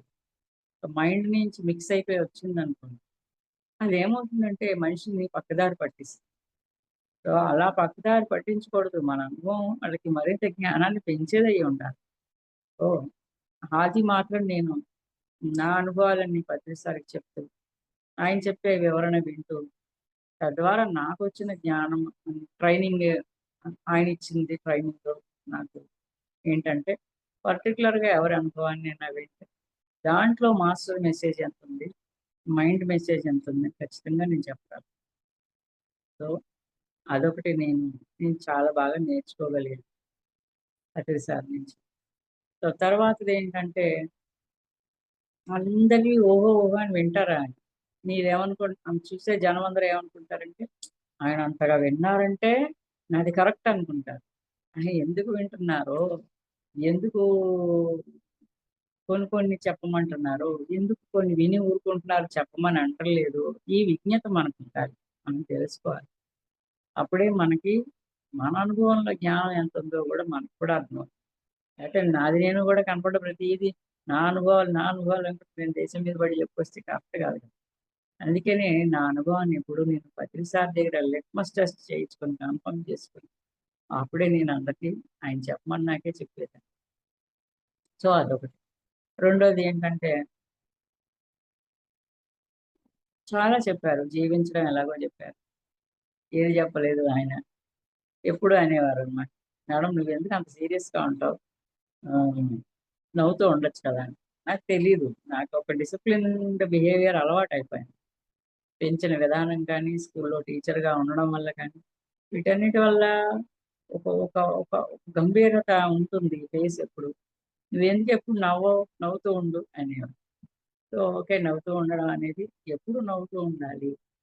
జీవితాన్ని ఎందుకు అంత సీరియస్‌గా తీసుకుంటావు? సింపుల్‌గా తీసుకో అని చెప్పారు. సో, లైఫ్‌ని నేను చాలా సీరియస్‌గా తీసుకుంటున్నాననమాట. అనేది నాకు ఆయనన్నాకే అర్థమైంది. అప్పటిదాకా సీరియస్‌నెస్ ఉండాలనుకునేదాన్ని. సో, సీరియస్‌నెస్ ఉండాలి. కానీ మితి మీద ఉండకూడదు. అది ఏంటంటే విషయాన్ని హార్డ్ చేస్తది. సింపుల్‌గా ఉన్న విషయాన్ని హార్డ్‌గా తయారు చేస్తది. అలాగని ప్రతిదాన్ని సింపుల్గా తీసుకుని సిల్లీగా తీసుకోకూడదు. ఎంతవరకు ఉండాలా అనుకోకుండా నాది ఓవర్ సీరియస్నెస్. సో అదొకటి. ఈ రెండు ఎప్పటికీ ఏ రోజుకి మర్చిపోతూనే ఉంటాను, ఏ రోజు గుర్తు చేసుకుంటూనే ఉంటాను. ఎందుకంటే ఎంత ఆచరణలో పెట్టింది మూలం ఒకటి ఉంటుంది కదా, మనం తయారైపోయింది. దాన్ని మార్చుకోవడం అన్నది చాలా ఏళ్ళు పడుతుంది. సో ఇప్పుడు అప్పుడప్పుడు మనసుతో పడిపోయినప్పుడు విషయాలు మళ్ళీ ఆ గంభీరత వచ్చేస్తూ ఉంటుంది, ఆ సీరియస్నెస్ పెరిగిపోతుంది. సో లేదు, నేను మరీ ప్రపంచ జీవితాన్ని సీరియస్ గా తీసుకుంటున్నాను. సడన్ గా మళ్ళీ ఎప్పుడో అవేర్నెస్ ఆయన మాటలు ఇలాంటి చెప్పిన క్లాసులో గుర్తొచ్చేస్తూ ఉంటాయి. ఎందుకంటే ఎందుకే నేను ఎక్కువ చెప్పడానికి ఇష్టపడతాను. కారణం ఏంటంటే అది చెప్పడం ద్వారా నేను మర్చిపోయిందని గుర్తు తెచ్చుకోవడానికి నాకు ఒక అవకాశం. అందుకే ఎవరు అడిగినా చెప్తుంది. కారణం ఏంటంటే చెప్పినప్పుడే నాకు మళ్ళీ గుర్తొస్తూ ఉంటాయి. ఎక్కడో మర్చిపోయి పడిపోయినప్పుడే పడిపోతున్నాననడానికి నాకు నిదర్శనం ఏంటంటే అప్పుడు ఎవరో ఒకళ్ళు ఒక క్లాస్ వస్తూ ఉంటుంది. ఓహ్! ఆ రోజంతా వన్ డే క్లాస్ చెప్తే, ఈ రోజంతా ఏం చెప్పావంటే, అవన్నీ నేను మర్చిపోయాను. మళ్ళీ ఈరోజు దాన్ని నేను గుర్తు చేసుకోవాలి అనేది నాకది ఒక నన్ను నేను ఇంకా పడిపోకుండా ఉంచుకోవడానికి ఈ జ్ఞా ఈ ఆయనతో ఉన్న అనుభవాలన్నీ పదే చెప్పుకుంటూ ఉండడానికి ఒక అవకాశం. ఎందుకు అంటే, గురువు నుంచి మనం ఎప్పుడూ డిటాచ్ అవ్వం. ఎప్పుడూ కలిసే ఉండాలి. నిద్రావస్థలోను, స్వప్నావస్థలోను, జాగ్రత్త అవస్థలోను కూడా మనం ఆ గురువుతో కలిసి ఉండినప్పుడే అదే సరెండరెన్స్ అంటే. సో అలా ఉంచుకుంటూ ఉంటేనే మనం ఇవాళ ఆసరా వస్తే పట్టుకోవడానికి ఆయన లేడు భౌతికంగా. అవసరం వస్తే పడిపోతున్నామంటే అది చెయ్యి అందించేవారు. కానీ ఈరోజు మన అనుభవాలే మనం ఏ క్షణం మర్చిపోకుండా ఆయన నుంచి నేర్చుకున్న విషయాన్ని గుర్తు చేసుకుంటూ పట్టుకొని ఉండడమే ఇవాళ మనని పడిపోకుండా చేసే ఆసరా. అందుకనే పదే అనుభవాలు చెప్పుకోవాలి. ఆయనతో గడిపిన చెప్పుకోవడమే ఈరోజు మనం ఆయన వెళ్ళిపోయిన తర్వాత ఆయనంటే ఎవరో తెలియకుండా వచ్చే కొత్త వాళ్ళకి మన అనుభవాలే ఆయన్ని వాళ్ళకి చూపిస్తాయి. సో చాలా మంది పిఎంసి చూసి 3 ఏళ్లలో ధ్యానంలోకి వచ్చి చాలా మంది అడుగుతూ ఉంటారు, చెప్తుంటారు, సార్తో మీ అనుభవాలు చెప్పండి. ఎందుకు అంటే మేము చూడలేదు కదండి, ఏదో వీడియోలో చూస్తున్నాం, పిఎంసిలో చూస్తున్నాం. కానీ మీరు ఆయన్ని ప్రత్యక్షంగా చూశారుగా, ఆయనతో ఉన్నారుగా, ఆయన ప్రతి మాటని విన్నారుగా, ఆయన్ని అనుసరించారు కదా, ఆయన బిహేవియర్ని చూశారు, మీరు ఎంతో నేర్చుకున్నారు. ఇప్పుడు మీరు చెప్తేనే మీ అనుభవం ద్వారానే మేము ఆయన చూడగలం అని అడుగుతున్న వాళ్ళు చాలా మంది ఉన్నారు ఇప్పుడు. సో ఇక మన బాధ్యత ఏంటి అంటే ఆయనతో గడిపిన అనుభవాన్ని చెప్పి తీరాలి ఎక్కడైనా సరే. ఏం నేర్చుకున్నాము, ఆయన ఏం చెప్పి వెళ్ళారు, ఈ ప్రపంచానికి ఏమి ఇచ్చి వెళ్ళారు, ఆయన సిద్ధాంతాలు ఏంటి, అనుక్షణం ఎలా మన జీవితాన్ని చక్కదిద్దుకున్నాం. ఏది చెప్పలేదండి, ఎలా తినాలో చెప్పారు, ఎలా వండాలో చెప్పారు, ఎలా కూర్చోలో చెప్పారు, ఎలా కూర్చోవాలో చెప్పారు, ఎలా జీవించాలో చెప్పారు, ఎలా ధ్యానాన్ని నీకు ఆశ్రయిస్తుందో చెప్పారు. ప్రతిదీ అనిపిస్తుంది. ఏ క్షణం ఆయన మర్చిపోయిన క్షణం లేదు. ఆయన అప్పుడు అలా అన్నారు, అలా అన్నారు అని గుర్తు చేసుకుంటూనే మళ్ళీ మనం సరి చేసుకుంటూ ఉంటాం. తప్పు చేస్తూ ఉంటే సరి చేసుకుంటాం. సో అట్లాగా ఎన్నో నేర్చుకున్నాం. మర్చికైతే పెట్టండు. గురువారం వారానికి ఒకళ్ళ ఇంట్లో 7 అవర్స్ మెడిటేషన్ జరిగేది. అట్లాగా సాయిరాజు గారి ఇంట్లో 7 అవర్స్ మెడిటేషన్ గురువారం వెళ్ళినప్పుడు సాయంత్రం 4 గంటలకి లాస్ట్ 1 అవర్లో అనమాట. ఆ ఎక్స్పీరియన్స్ ఆ రోజు స్టార్ట్ అయింది. అక్కడ ఏంటంటే ఈ ఒక మూల నుంచి నాకు ఇలా కూర్చుని ఉన్నాను. ఈ మూల కళ్ళు మూసుకున్న కంటికే ఈ మూల నుంచి ఒక హ్మ్. ఆ! అగ్ని, ఒక లైట్ పిల్లర్ వెలుగుతోంది, దిగుతోంది, వెలుగుతోంది, దిగుతోంది. అలా ఒక 2, 3 సార్లు ఒక పిల్లర్ లాంటిది మంట ఇలా పైకి రావడం, కిందకి రావడం. సో, ఆ తర్వాత అది నా ఎదురుగుండా వచ్చింది. నా ఎదురుగుండా వచ్చి దాంట్లోంచి ఒక మాటొచ్చింది. పురాణ పురుషుడు పుస్తకం చదువు, పురాణ పురుషుడు పుస్తకం చదువు, పురాణ పురుషుడు పుస్తకం చదువు. అయిపోయింది. ఆ మంట ఆరిపోయి వెళ్ళిపోయిందనమాట. సరే ఏంటి పుస్తకం, ఆ పేరుతో పుస్తకం ఉందని కూడా నాకు తెలీదప్పటికి. సరే చూద్దాము ఎక్కడైనా ఉంటే దొరుకుతుందిలే వెతుకుదాం అని చెప్పేసి పుస్తకాలు ఎక్కడొక్కడ ఏ షాపుల్లోనూ ఎప్పుడు ఎక్కడ బుక్స్ కనపడినా వెతుకుతూ ఉండడం కూడా అలవాటు ఉంది కదా. సరే చూద్దాం అనుకున్నాం. చూద్దాం అనుకున్నాక మా మా ఫ్యామిలీ డాక్టర్ గారు ఫ్రెండ్ ఉన్నారు, హోమియోపతి డాక్టర్ గారు. ఆయన ఎకిరాల కృష్ణమాచారి గారి శిష్యుడు అనమాట. అయితే సరదాగా ఆయన దగ్గరికి వెళ్ళి కూర్చున్నప్పుడు మేము ఎక్కువగా ఏదో ఒక డిస్కషన్ వస్తూ ఉండేది. ఆధ్యాత్మికమైన విషయం మాట్లాడుకుంటాం. ఇట్లాగే ఆ రోజు ఏదో మాట్లాడుతూ ఉన్నప్పుడు ఒక 5, 6 పుస్తకాలు తీసుకొచ్చి మీరు ఇది చదవండి విజయలక్ష్మి గారు అని చేతిలో పెట్టారు. చేతిలో పెడితే ఆ పుస్తకాల్లో మూడో ఇలా తీస్తున్నాను. 2 పుస్తకాలు తీయగానే మూడో పుస్తకం మీద పురాణ పురుషులు అని హెడ్డింగ్ ఉంది. అరే! ఈ పేరుతో పుస్తకం ఉందే ఇది చేతికొచ్చిందే అనుకున్నాను. అది ఈకే గారు రాసిన పుస్తకం అండి. సో, అయితే ఆ పుస్తకం తెచ్చాను ఇంటికి. 6 ఇచ్చారు. 6 సిరీస్ అన్నమాట అది. పురాణ పురుషుడు, మంత్రజాలం ఏవో 6 పేర్లుంటాయి. 6 బుక్స్ మొత్తం శ్రీకృష్ణుడు జననం నుంచి నిర్యాణం వరకు కొన్ని పార్ట్‌లుగా రాసిన పుస్తకాలవి. దాంట్లో ఈ పురాణ పురుషుడు అన్న టైటిల్ ఉన్న పుస్తకంలో ఏముంటుందంటే, శ్రీకృష్ణుడు పుట్టడానికి ముందు నుంచి చెప్పడం జరుగుతుంది. అయితే సరే ఆ బుక్కు ఇంటికొచ్చాను. పుస్తకం ఒళ్ళో పెట్టుకొని చదవడం మొదలుపెట్టాను. ఎప్పుడో రాత్రో తెల్లవారుజామున. చదవడం మొదలుపెడితే దాంట్లో ఫస్ట్ 2, 3 పేజెస్‌లో ఏముంటదంటే హ్మ్. వ్యాసుడు తల్లి సత్యవతి. వ్యాసుడు తల్లి సత్యవతి అయితే ఈయన ఆహ్, ఆషాఢ పౌర్ణమి నాడు ఆయన పుట్టినరోజు. అలాగే సత్యవతి ఆయన తల్లి సత్యవతి పుట్టినరోజు కూడా ఆషాఢ పౌర్ణమి. వీళ్ళిద్దరూ సంవత్సరానికి ఒక్కసారే వాళ్ళ బర్త్‌డే విషెస్ పరస్పరం విష్ చేసుకోవడానికి ఆ ఒక్కరోజే కలుస్తారు వాళ్ళు. ఈయన తల్లి ఆశీస్సులు తీసుకోవడానికి ఈయన వెళ్తాడు. ఆవిడకి పుట్టినరోజు శుభాకాంక్షలు చెప్తాడు. అలాగే ఆవిడ ఈయనకి ఆశీస్సులు ఇచ్చి ఈయనకి పుట్టినరోజు శుభాకాంక్షలు చెప్తుంది. ప్రతి పుట్టినరోజుకి వాళ్ళకి జరిగింది. సరే ఆ రోజు ఆషాఢ పౌర్ణమి నాడు ఆయన వెళ్తూ ఉండడం, నేను అది చదువుతున్నాననమాట. అక్కడి దాకా వచ్చేటప్పటికి పెద్ద పెద్ద ప్రాకారాలు, ఎన్నో స్తంభాలు, ఆ స్తంభాల మీద స్నఫ్ కలర్ మీద వేరే లైట్ కలర్‌తో డిజైన్ లతలు లతలు లాంటి ఆకులు డిజైన్. ఇంక అక్కడి నుంచి నాకు కళ్ళ ముందు పుస్తకం కనపడడం పోయింది. పుస్తకం కనపట్లేదు. నేనేదో టైమ్ జోన్‌లోకి వెళ్ళిపోయాను. అక్కడ ఒక ఒక కారిడార్‌లో అంతఃపురాలు అంటే పెద్ద పెద్దగుంటాయి కదా! ఆ పెద్ద పెద్ద కారిడార్‌లోంచి ఆయన నడుచుకుంటా 7, 8 అడుగులు, 10 అడుగుల మనిషి ఆయన. నడుచుకుంటూ వెళ్ళడము. నేను ఒక స్తంభం వెనకాల నిలబడి ఇదంతా చూస్తున్నాననమాట. ఎన్నో ఆ స్తంభాలు, డిజైన్‌లు. ఈయనేమో వెళ్తున్నాడు. ఆవిడ దగ్గరికెళ్ళి కాళ్ళకి దండం పెట్టాడు. ఈయన మాట్లాడుతున్నాడు. ఆవిడ మాట్లాడుతుంది. ఇదంతా చూసి ఈ సీన్ చదువుతూ ఉన్నప్పుడు కరెక్ట్‌గా ఆ సీన్‌లోకెళ్ళిపోయాను. అదంతా చూసేసాను. బయటకొచ్చేసాను. మళ్ళీ, మళ్ళీ కళ్ళ ముందు పుస్తకం వచ్చింది. ఇదేంటి ఇప్పటిదాకా నేనేం చూసాను అని చెప్పి బుక్‌లో చూస్తే నేను ఆయన వస్తున్నాడు అన్న దగ్గర నుంచి సీన్‌లోకెళ్ళిపోయాను. బయటకొచ్చేటప్పటికి ఏదైతే చూసానో అదంతా ఇక్కడ రాసుందనమాట. ఈయన ఇలా ప్రతి ఆషాఢ పౌర్ణమికి కలుస్తాడు. వాళ్ళ అమ్మని ఆవిడ పుట్టినరోజు కూడా ఆ రోజే వీళ్ళిద్దరూ విషెస్ చెప్పుకుంటారు అని.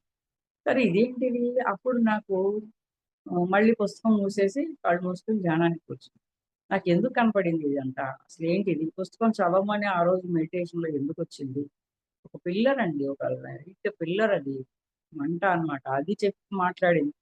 ఎందుకు, ఎందుకు నాకు దీనికి ఉన్న సంబంధం ఏంటి? ఆ పుస్తకం ఉందనే నాకు తెలీదు. ఆ పేరు చెప్పి ఎందుకు చదవమన్నారు? వెంటనే ఆ పుస్తకం ఆ డాక్టర్ గారి చేతిలో పోయి నాకు రావడం ఏంటి? ఎందుకు ఇక్కడ నాకు ఇంతగా కనెక్ట్ అయిపోయాను ఈ సీన్‌తో అని చెప్పి మళ్ళీ కూర్చొని ధ్యానం చేసినప్పుడు అప్పుడేం చెప్పారంటే, ఆ సత్యవతి ఆ రోజు ఆ వ్యాసుడి తల్లి సత్యవతి ఎవరైతే ఉందో అది నువ్వే. ఆ జన్మలో అప్పుడు సత్యవతిగా నువ్వు జన్మ తీసుకొని ఉన్నావు. సో, ఇప్పుడు మళ్ళీ ఎందుకు కనిపిస్తాయంటే మనకి ఎన్నో జన్మలు.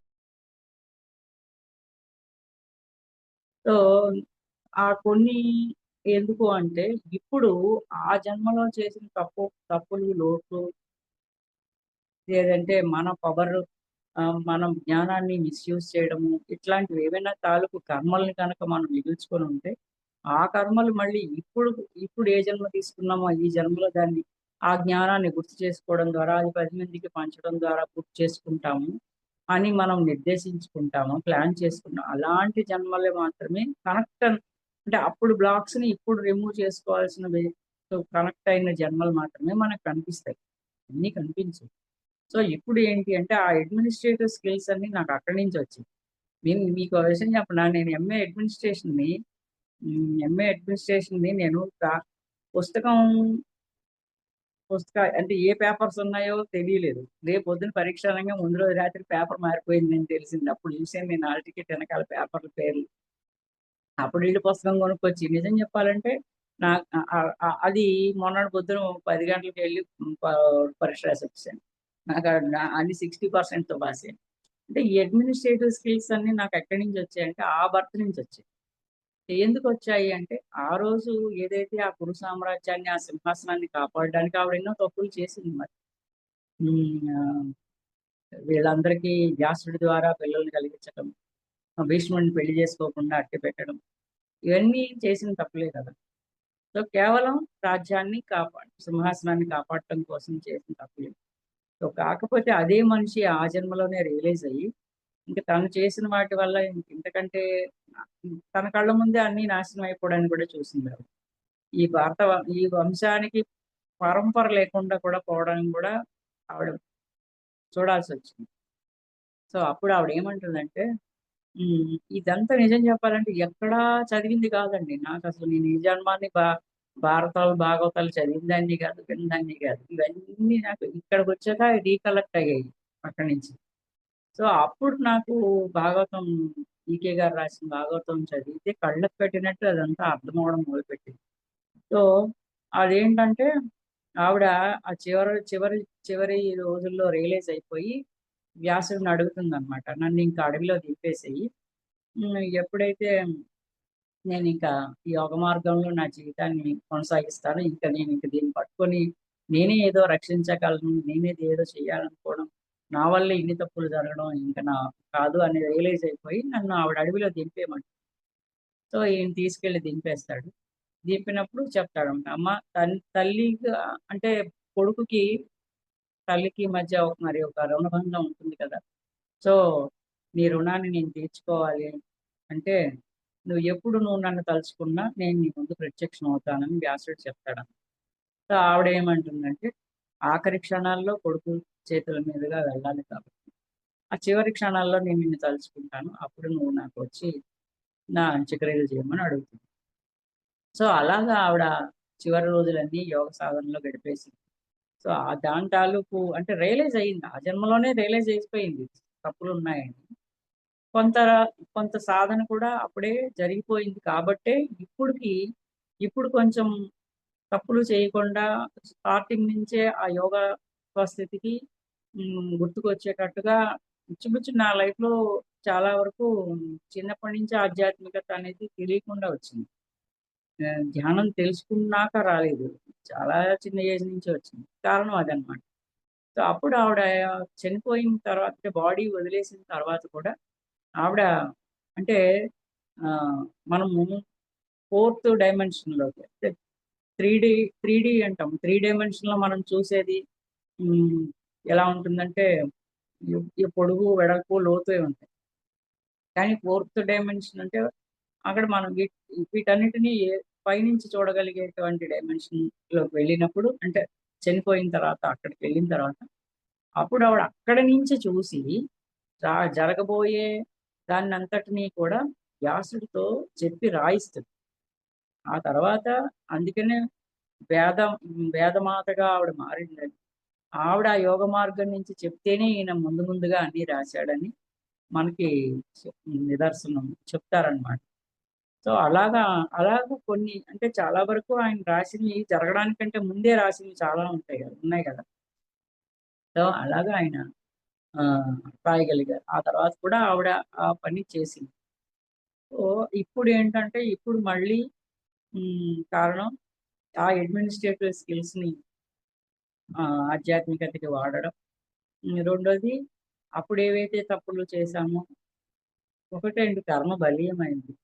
ఎంత మనం రియలైజ్ అయినా యోగ మార్గంలో ఆ జీవితాన్ని గడిపినా ఇప్పుడు కొన్ని అనుభవించడానికి దాన్ని పూర్తి చేయడానికి తెచ్చుకొని కొన్ని అనుభవాలు జీవితంలో తెచ్చుకొని మళ్ళీ దాన్ని కంప్లీట్ చేసుకుంటూ సో, ఇట్లా అన్నమాట. ఈ జ్ఞానాన్ని మళ్ళీ 10 మందికి పంచుకుంటూ సో, ఇట్లాగే ఈ ఛానెలింగ్ కానీ, మా అబ్బాయికి ఆటో రైటింగ్ రావడం కానీ వీటన్నిటికీ కారణం అదే.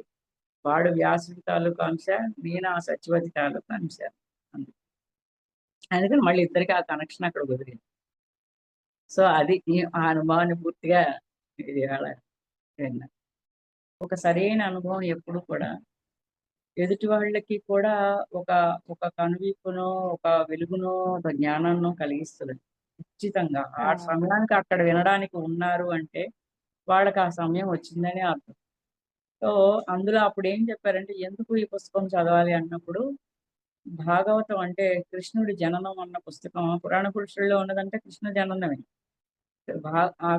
భాగవత లీలలంటే ఆయన ఆయన ఆయన చిన్నప్పుడు కథలే కదా. చాలా మందికి జన్మ జన్మల కర్మల నుంచి బయటకు వస్తారు. దానికి ఆ శక్తి ఉంది. భాగవతం అందుకనే పారాయణాలు చేయడం. నేను తర్వాత చాలా జన్మల్లో కూడా జన్మలో జస్ట్ దీని ముందు జన్మలో కూడా గుళ్ళల్లో 10 మంది చుట్టుపక్కల ఆడవాళ్ళని 10 మందిని పోగేసి కూర్చోబెట్టి భాగవతాన్ని ఎక్కువగా చెప్పేదాన్ని. అది కూడా చూశాను అసలు. సో ఎందుకు అంటే మనకి ఆ జన్మ జన్మల కర్మలు ఏవైతే ఉన్నాయో ఆ కర్మలు భాగవతాన్ని వినడం ద్వారా, చదవడం ద్వారా, దర్శించడం అంటే ఏదో రకంగా ఓ సినిమాగానో, ఓ తాడేకం ఏదో ఒక రకంగా చూడగలగడం ద్వారా కూడా మనకున్న కొన్ని జన్మల కర్మలు క్లియర్ అవుతాయి. సో ఎవరైతే ఆ కర్మని క్లియర్ చేసుకోవడానికి దగ్గరగా ఉన్నారో వాళ్ళు మాత్రమే ఆ భాగవతం తాలూకు అనుభవాన్ని వినగలుగుతారు, చూడగలుగుతారు. అందరికీ నమస్తే అండి. మనము ఈరోజు ధ్యానంలో భాగంగా మనము పూర్ణాత్మగా ఎలా తయారవ్వాలి అంటే, పూర్ణాత్మ అంటే మన అంశాత్మలం కదా. మనము ఎలాగ తయారవుతే మనం కాంతితోటి ఎలా సృష్టించాలి, మన ఎమోషన్స్ ఎలా బ్యాలెన్స్ చేసుకోవాలి, సమతా స్థితిలో ఎలా ఉంచుకోవాలి, మనస్సుని ఎలా చేసుకోవాలనేది మీ సొంత ఆలోచనలతో కాకుండా మీ పూర్ణాత్మ యొక్క సహాయ సహకారాలు తీసుకున్నట్లయితే అది ఒక కాంతి రూపంలో ఉండి మీకు మీ లోపలికి వస్తే మీ ఎనర్జీ ఫ్రీక్వెన్సీ పెరిగి చక్కగా అద్భుతమైన స్థితిలోకి మీరు వెళ్ళడానికి, ఉన్న స్థితి నుంచి ఉన్నత స్థితికి వెళ్ళడానికి, ఉన్నత లోకాలకు చెందిన మాస్టర్స్ తో అనుసంధానం అవడానికి కూడా మనకి చాలా అవకాశం ఉంటుందండి. మరి ఈ రోజు ధ్యానానికి స్వాగతం. మై డియర్ మాస్టర్స్, రిలాక్స్ గా ఉండండి, ప్రశాంతంగా ఉండండి.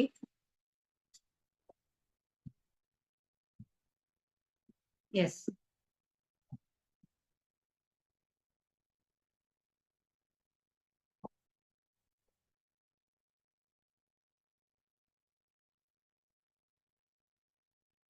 ఇప్పుడు మనం కనుక పూర్ణాత్మక ఎదగాలి అని అంటే ఎలాగ ఎదుగుతాము అని అంటే కనుక మనల్ని అంటే ఏ వ్యక్తినైనా సరే మనము అన్కండిషనబుల్ లవ్ గా ప్రేమిస్తూ ఉన్నాం అనుకోండి. సపోజ్ వాయిస్ వినబడుతుందా మేడం? బాగానే షరతులు లేనటువంటి ప్రేమగా మనం అంగీకరించాలన్నమాట.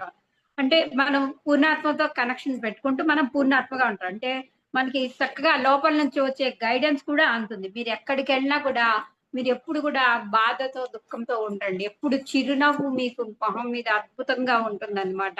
మీలో ఉన్న భయాలు, ఆందోళన అన్ని కూడా పోతాయి అనమాట. ఎందుకు? మీరు పూర్ణాత్మక ఎదుగుతున్నారు కాబట్టి. అంటే ఎన్నో అనుభవాలు తీసుకున్నప్పుడు కూడా ఎంత ఈ మన ఎక్స్పీరియన్సెస్ లో వాటిలో కనెక్షన్ అయ్యి ఆ పూర్ణాత్మ ఎప్పటికప్పుడు సజెషన్స్ ఇచ్చేస్తూ ఉంటుంది. మనకి ఎంత ఇస్తుంది?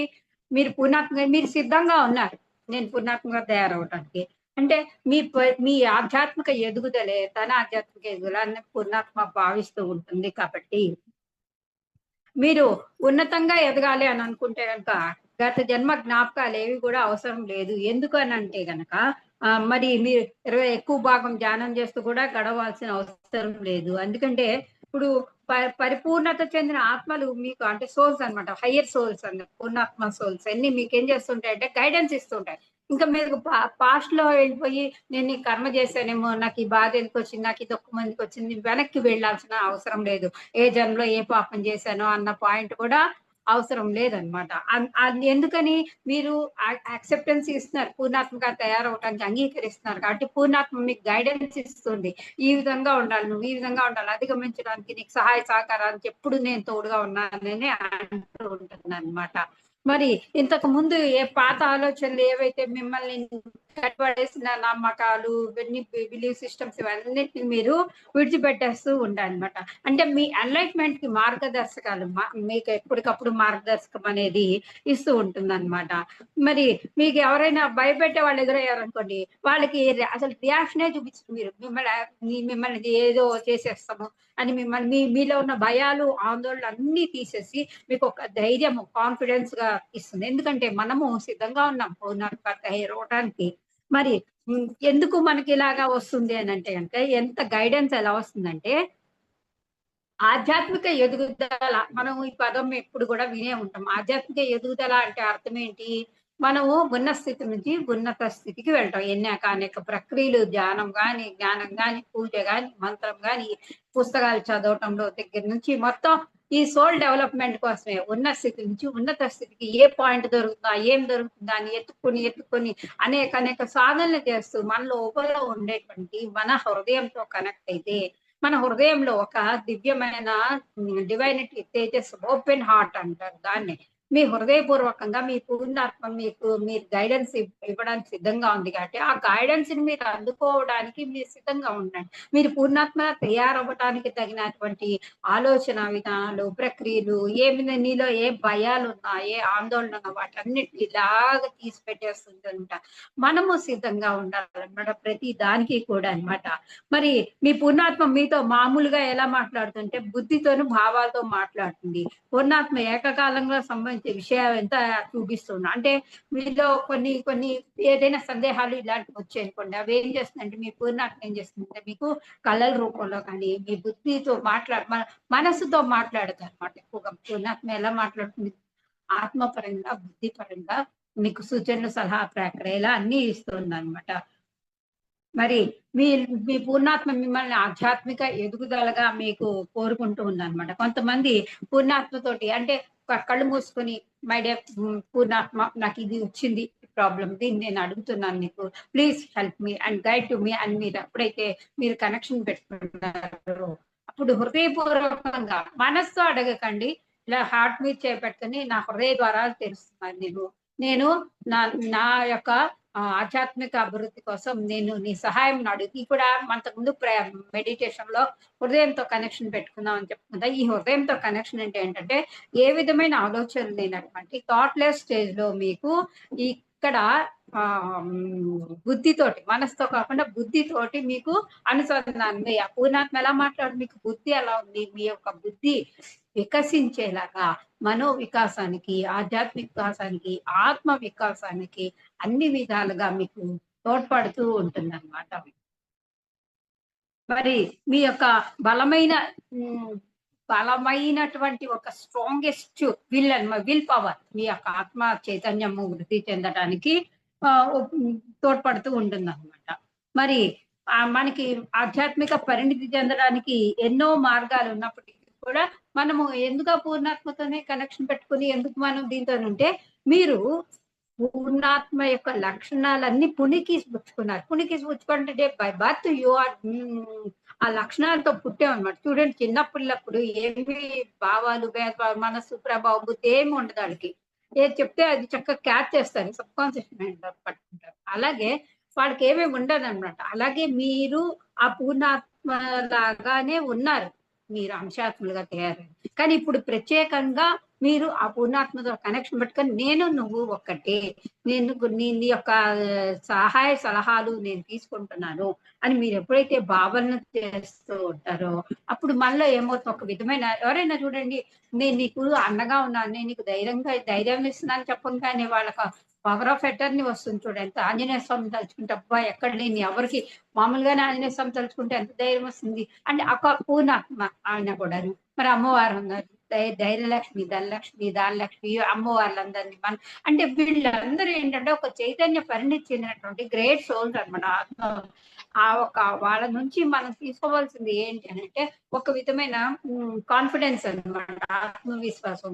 మీరు ఏదైనా నమ్ముకోండి, మీ యొక్క పూర్ణాత్మ ఎవరైనా తెలుసుకోవాల్సిన పని లేక నా పూర్ణాత్మనే కనెక్షన్ అయ్యి ఉన్నాను అని భావం చేస్తే ఇప్పుడు మనం ఎలా ఉన్నట్టే మరి ఆ పూర్ణాత్మతోటి మనం ఎలా కనెక్షన్ పెట్టుకోవాలి, మరి ఎవరో మిమ్మల్ని అర్థం చేసుకోవాలి, నన్ను అర్థం చేసుకోవట్లేదు, నా మీద దయ చూపించాలి, లేకపోతే ఇలా భావాలన్నీ ఉన్నాయిటైతే కనుక ఇట్లాంటివన్నీ ఈ పక్కన పెట్టేసి ప్రేమపూర్వకంగా, హృదయపూర్వకమైనటువంటి సంబంధాన్ని మీరు ఆ పూర్ణాత్మతో కనెక్షన్ పెట్టుకున్నట్లయితే కనుక మీరు ఎంత అద్భుతాన్ని చూస్తారంటే, అంటే ప్రతి ఒక్క దానికి సమస్యకి పరిష్కారం అంతా కూడా మీ పూర్ణాత్మ మీ చేతుల్లో నుండి మిమ్మల్ని నడిపిస్తూ ఉంటుందన్నమాట. మీరు అంటే ఆల్రెడీ పూర్ణాత్మకు తెలుసు అన్నమాట. మీరు ఎటువంటి challenges ఎదుర్కొంటున్నారనేది.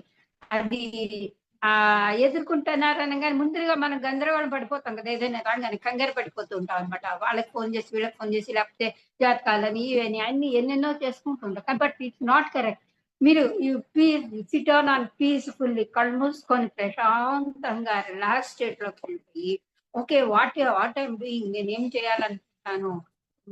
Why should I not connect with my పూర్ణాత్మ? నేనెందుకు నా పూర్ణాత్మతో కనెక్షన్ పెట్టుకోలేకపోతున్నాను? ఒక్కసారి కళ్ళు మూసుకొని కాంతి రూపుదారులుగా ఉండి, కాంతితోటి పూర్ణాత్మని ఇన్వైట్ చేసుకొని, నాకిదొచ్చింది. నేను నిన్ను అడుగుతున్నాను. నాకు please tell me the answer please అని గనుక అడిగినట్లయితే గనుక ఆన్సర్ కరెక్ట్‌గా మీకు వచ్చి తీరుతుంది. ఎందుకంటే అది ఎలా వస్తుందంటే, ఒక పుస్తక రూపంలో రావచ్చు. ఒక మనిషి ఎవరైనా మీకు సన్నిహితులైన వ్యక్తులు సలహాలు, సూచనలు ఇవ్వటం ద్వారా కావచ్చు. ఏ విధమైన ఏదైనా పూర్ణాత్మ ద్వారా మీకు వచ్చేందుకు వస్తుందన్నమాట. మరి మీరు ఎందుకు ఈ పూర్ణాత్మతోనే తయారవ్వాలి? పూర్ణాత్మ కనెక్షన్ ఎందుకు పెట్టుకోవాలి అనంటే గనుక, మీరు ఉన్న స్థితి నుంచి ఉన్నత స్థితికి వెళ్ళాలి అనంటే, మన మనసు యొక్క ప్రభావం ఎక్కువ ఉంటుంది కాబట్టి, ఆ మనసుని దాటి, బుద్ధిని దాటి సోల్ ఆత్మ పరిణామ క్రమంలో మీరు ఆ కాంతి రూపుదారులుగా చైతన్యం అంతా విస్తరించి, మీ హృదయంలో ఎంతో ప్రేమతత్వాన్ని, జ్ఞానతత్వాన్ని పెంపొందింపజేసుకోవడానికి వీలవుతుందన్నమాట.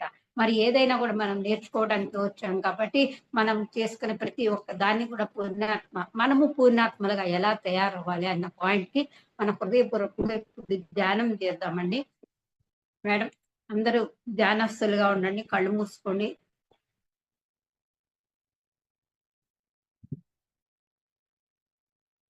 రిలాక్స్.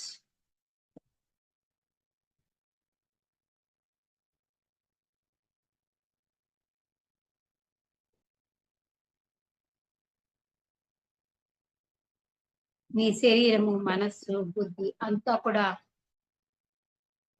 మనం పూర్ణాత్మగా తయారవటానికి సిద్ధంగా ఉండి, ఆ ధ్యానానికి మనం సమాయత్తమవుతున్నాం. మీ శరీరం అంతా రిలాక్స్‌గా ఉంది. శిరోభాగం నుంచి పాదాల వరకు కూడా.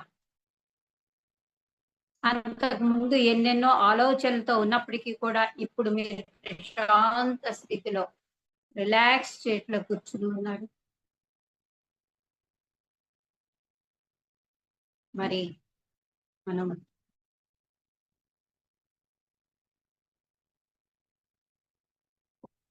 పూర్ణాత్మగా తయారవటానికి తగిన ధ్యానం. ఉన్నత తలాలకు చెందిన మాస్టర్స్ మన చుట్టూ కూడా ఉన్నత తలాలకు చెందిన మాస్టర్స్ ఉన్నారు. బ్రహ్మ సుభాష్ పత్రి గారు, వన్నమాల పత్రి గారు, కనిపించని ఎందరెందరో మాస్టర్స్ అందరూ కూడా ఉన్నారు.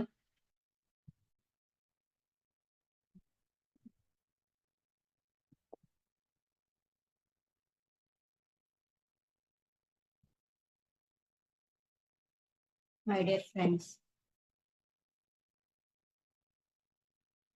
రిలాక్స్ స్టేట్ లో ఉండండి. నిదానంగా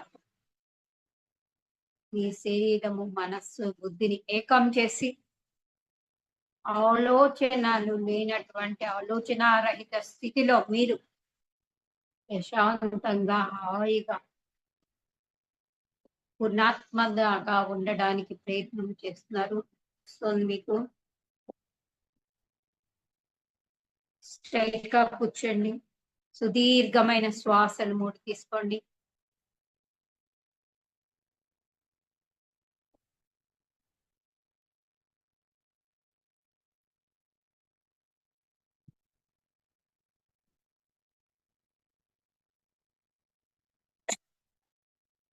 అప్పర్ చెస్ట్ పై భాగం దాకా పైకి వస్తూ ఉంటుంది. మీ కాంతి ప్రవాహం అలాగా మీ లోపలికి వస్తుంది.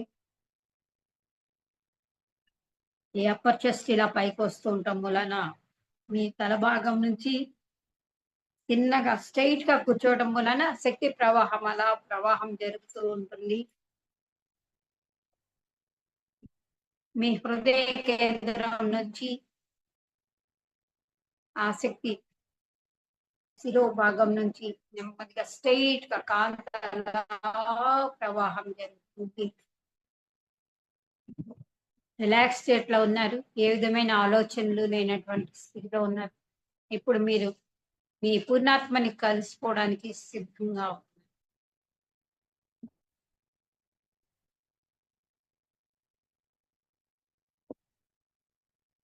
మీ చుట్టూ కూడా ఒక కేంద్రంలో ఉన్నత తలాలకు చెందిన మాస్టర్స్ అందరూ ఉన్నారు. ఇప్పుడు మీరు వాళ్ళతో కనెక్ట్ అయ్యి ఉన్నారు. వాళ్ళ ఎనర్జీస్ కనెక్ట్ అయి ఉన్నారు.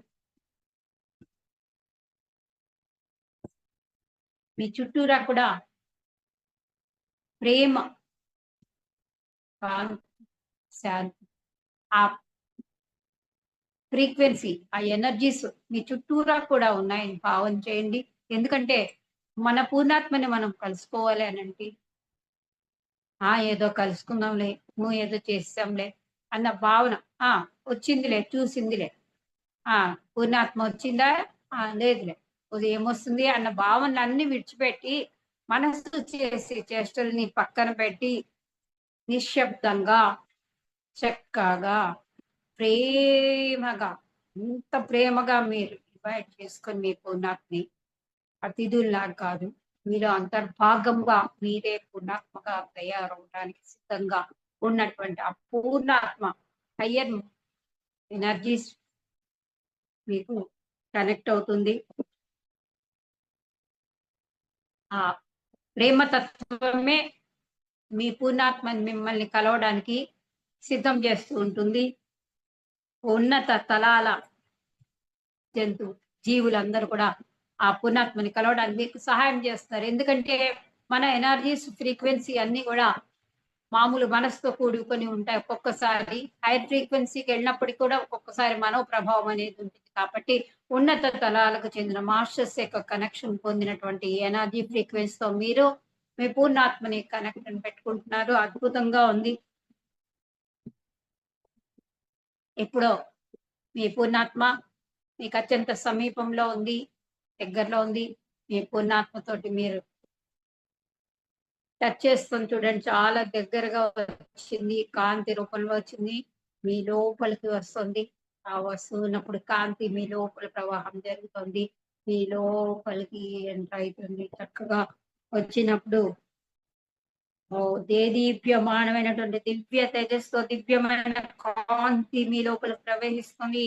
పూర్ణాత్మగా మీరు మీ లోపలికి వచ్చినప్పుడు మీరు పూర్ణాత్మగా తయారవడానికి అందుకు అవసరమైన ప్రక్రియలన్నీ కూడా మీ లోపల చేంజెస్ జరుగుతున్నాయి. ఎందుకంటే అంతకుముందు ఏవైతే భావాలు, ఆలోచనలు అవన్నీ ఉన్నాయి తుడిచిపెట్టుకొని పోయి కాంతిలో కలిసిపోయి పూర్ణాత్మ ద్వారా మీరు కనెక్షన్ పెట్టుకున్నప్పుడు మీ అంతరంగం అంతా కూడా ప్రశాంత స్థితితో, ప్రేమైకతత్వంతో, జ్ఞానతత్వంతో ఉన్నత తలాలకు చెందినటువంటి ఫ్రీక్వెన్సీ ఎప్పుడు కూడా మీతోటే కనెక్ట్ అయి ఉన్న మీ పూర్ణాత్మ ఎప్పటికప్పుడు కూడా మీతోటి సూచనలు, సలహాలు ఇస్తుంది. అప్పుడు ఆ కాంతి రేఖలు మీ లోపల పూర్ణాత్మ మీలో కనెక్ట్ అయినప్పుడు, ఆ కాంతి రేఖలు మీ లోపల కనెక్ట్ అయినప్పుడు మీ యొక్క ఫ్రీక్వెన్సీ ఎనర్జీస్ పెరగటాన్ని మీరు గమనించుకోండి. రిలాక్స్ ఏ విధమైన ఆందోళన లేని ప్రశాంత స్థితిలో మీరు రిలాక్స్ స్టేట్ లో ఉండి ఆ పూర్ణాత్మ కాంతి తరంగాలు మీ లోపలికి వచ్చినప్పుడు ఆ కాంతి అంతా కూడా చక్కగా ప్రవాహం జరుగుతుంది. మీ ప్రకంపన స్థాయి పెరుగుతూ ఉంది నెమ్మదిగా. పూర్ణాత్మ ఇప్పుడు మీ లోపలికి వచ్చింది కాబట్టి పూర్ణాత్మ మీరు అంటే ఇక్కడ పూర్ణాత్మ అంటే ఒక రూపం ఉన్నదండి, మీరు ఊహించుకోండి. అందుకంటే డివైన్ ఎనర్జీస్ అనేవి కాంతి రేఖల రూపంలో సూక్ష్మాతి సూక్ష్మ తరంగాల రూపంలో మన లోపల ప్రవేశిస్తూ ఉంటాయి. ఆ ప్రవేశించినప్పుడు మీరు ఐడెంటిఫై చేయక్కర్లేదు, చేశానా లేదా, వచ్చిందా రాదా, ఇవన్నీ మనసు ఆలోచించేది. మీ లోపలికి అలా వస్తూనే ఉన్నాయి అని భావం ఎంతగా మీరు అవుతున్నారో, ఫీలింగ్స్ అవుతున్నారో, పూర్ణాత్మ తరంగాలు అన్ని కూడా మీ లోపల బాడీలో అబ్జర్వ్ అయిపోయి మీ యొక్క చైతన్య స్థాయి పరిణితి చెంది చక్కగా ఉన్నత తరాలకు చెందిన మాస్టర్స్ తోటి కనెక్షన్ పెట్టుకున్న ఆ ఎనర్జీస్ తోటి మీరు ఏ నిర్ణయాలు కావాలంటే ఆ నిర్ణయాలు తీసుకోవడానికి పూర్ణ ఆత్మ స్థితిలో ఉండి కాంతిని మీరు ఫీల్ అవుతున్నారు. అద్భుతమైన స్థితిలో మీరు అందరూ ఉన్నారండి.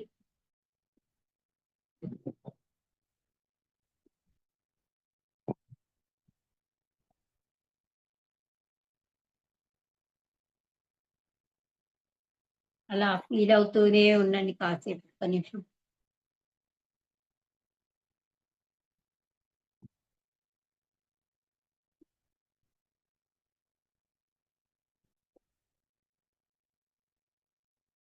లోపల తెలియకుండా మనకి ఎన్నో బ్లాకేజెస్ ఉంటాయి. అంటే ఆ శక్తి ప్రవాహము యాక్చువల్ గా మనం సహస్రారం నుంచి శక్తిని మనం అలా తీసుకుంటూ ఉంటాం మెడిటేషన్ చేసినప్పుడు. కొన్ని ఆ ప్రవాహం జరగకుండా, శక్తి ప్రవాహం జరగకుండా ఆఫ్ చేస్తూ ఉంటాయి అన్నమాట. బ్లాకేజెస్ అంటారు వాటిని.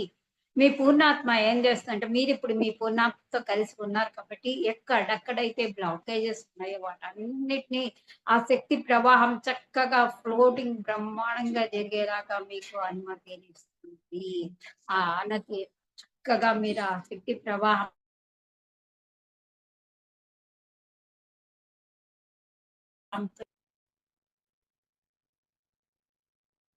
ఇప్పుడు మీరు మీ పూర్ణాత్మ మీరు ఇద్దరు ఒకటే కాబట్టి ఇప్పుడు మీ పూర్ణాత్మ మామూలుగా మీరు తీసుకునే నిర్ణయాలన్నీ కూడా ఒక విధంగా ఉంటాయి. పూర్ణాత్మ ద్వారా తీసుకునే నిర్ణయాలు ఆ స్థితి మీకు పెరుగుతూ ఉంటుంది. ఆత్మస్థితి, ఆత్మజ్ఞానం పెరుగుతూ ఉంటుంది. మీరే ఇంకొకరికి సహాయాలు అందిస్తూ ఉంటారు. మరి మీ యొక్క ఆధ్యాత్మిక ఎదుగుదల ఉన్నత స్థితికి వెళ్తుంది. మీ పూర్ణాత్మకు మీరు కనెక్షన్ ఉన్నారు కాబట్టి మై డియర్ ఫ్రెండ్స్, ఆ ఫ్రీక్వెన్సీ, ఆ ఎనర్జీస్ ఫీల్ అవ్వండి. కనెక్ట్ విత్ యువర్ పూర్ణాత్మ. మీ పూర్ణాత్మ స్థితిలో అలా ఎంతసేపు మీరు అలా ఉండగలుగుతున్నారు అంతసేపు చక్కగా రిలాక్స్ స్టేట్ ప్రశాంతంగా హాయిగా పూర్ణాత్మ ఇచ్చేటువంటి గైడెన్స్ మీరు పొందండి. ఈ స్థితిలో మీరు ఏం అడిగినా కూడా పూర్ణాత్మ మిమ్మల్ని సహాయ సహకారాలని అందిస్తుంది. ఎందుకంటే మీరు పూర్ణాత్మ, మీరు ఒకటిగా ఉన్నారు. ఆధ్యాత్మిక ఎదుగుదలకు మీకు ఎంత కావాలో అంతవరకు మీరు సాధిస్తారు. అద్భుతంగా. Thank you masters. ఇప్పుడు మీరు మీ పూర్ణాత్మ మీతో కలిసినందుకు కృతజ్ఞతలు తెలుపుకోండి. ధన్యవాదం. మీ చుట్టూ ఉన్నత తలాలకు చెందిన మాస్టర్స్ అందరూ కనెక్ట్ అయి ఉన్నారు కాబట్టి వాళ్ళందరినీ కూడా కృతజ్ఞతలు తెలుపుకుంటూ అందరికి ఆ ఎనర్జీ ఫ్రీక్వెన్సీ మీరు పొందుతున్నారు. అద్భుతంగా స్థితిలో ఉండి మరి పూర్ణాత్మ ఎక్కడి నుంచి వచ్చిందో పంపించి మరి తిరిగి పూర్ణాత్మని వెళ్ళిపోమని, ఉన్నత తలాలకు చెందిన మాస్టర్స్ అందరినీ వెళ్ళిపోమని మీరు కృతజ్ఞత భావంతో ధన్యవాదాలు తెలుపుకోండి. Thank you very much. Thank you.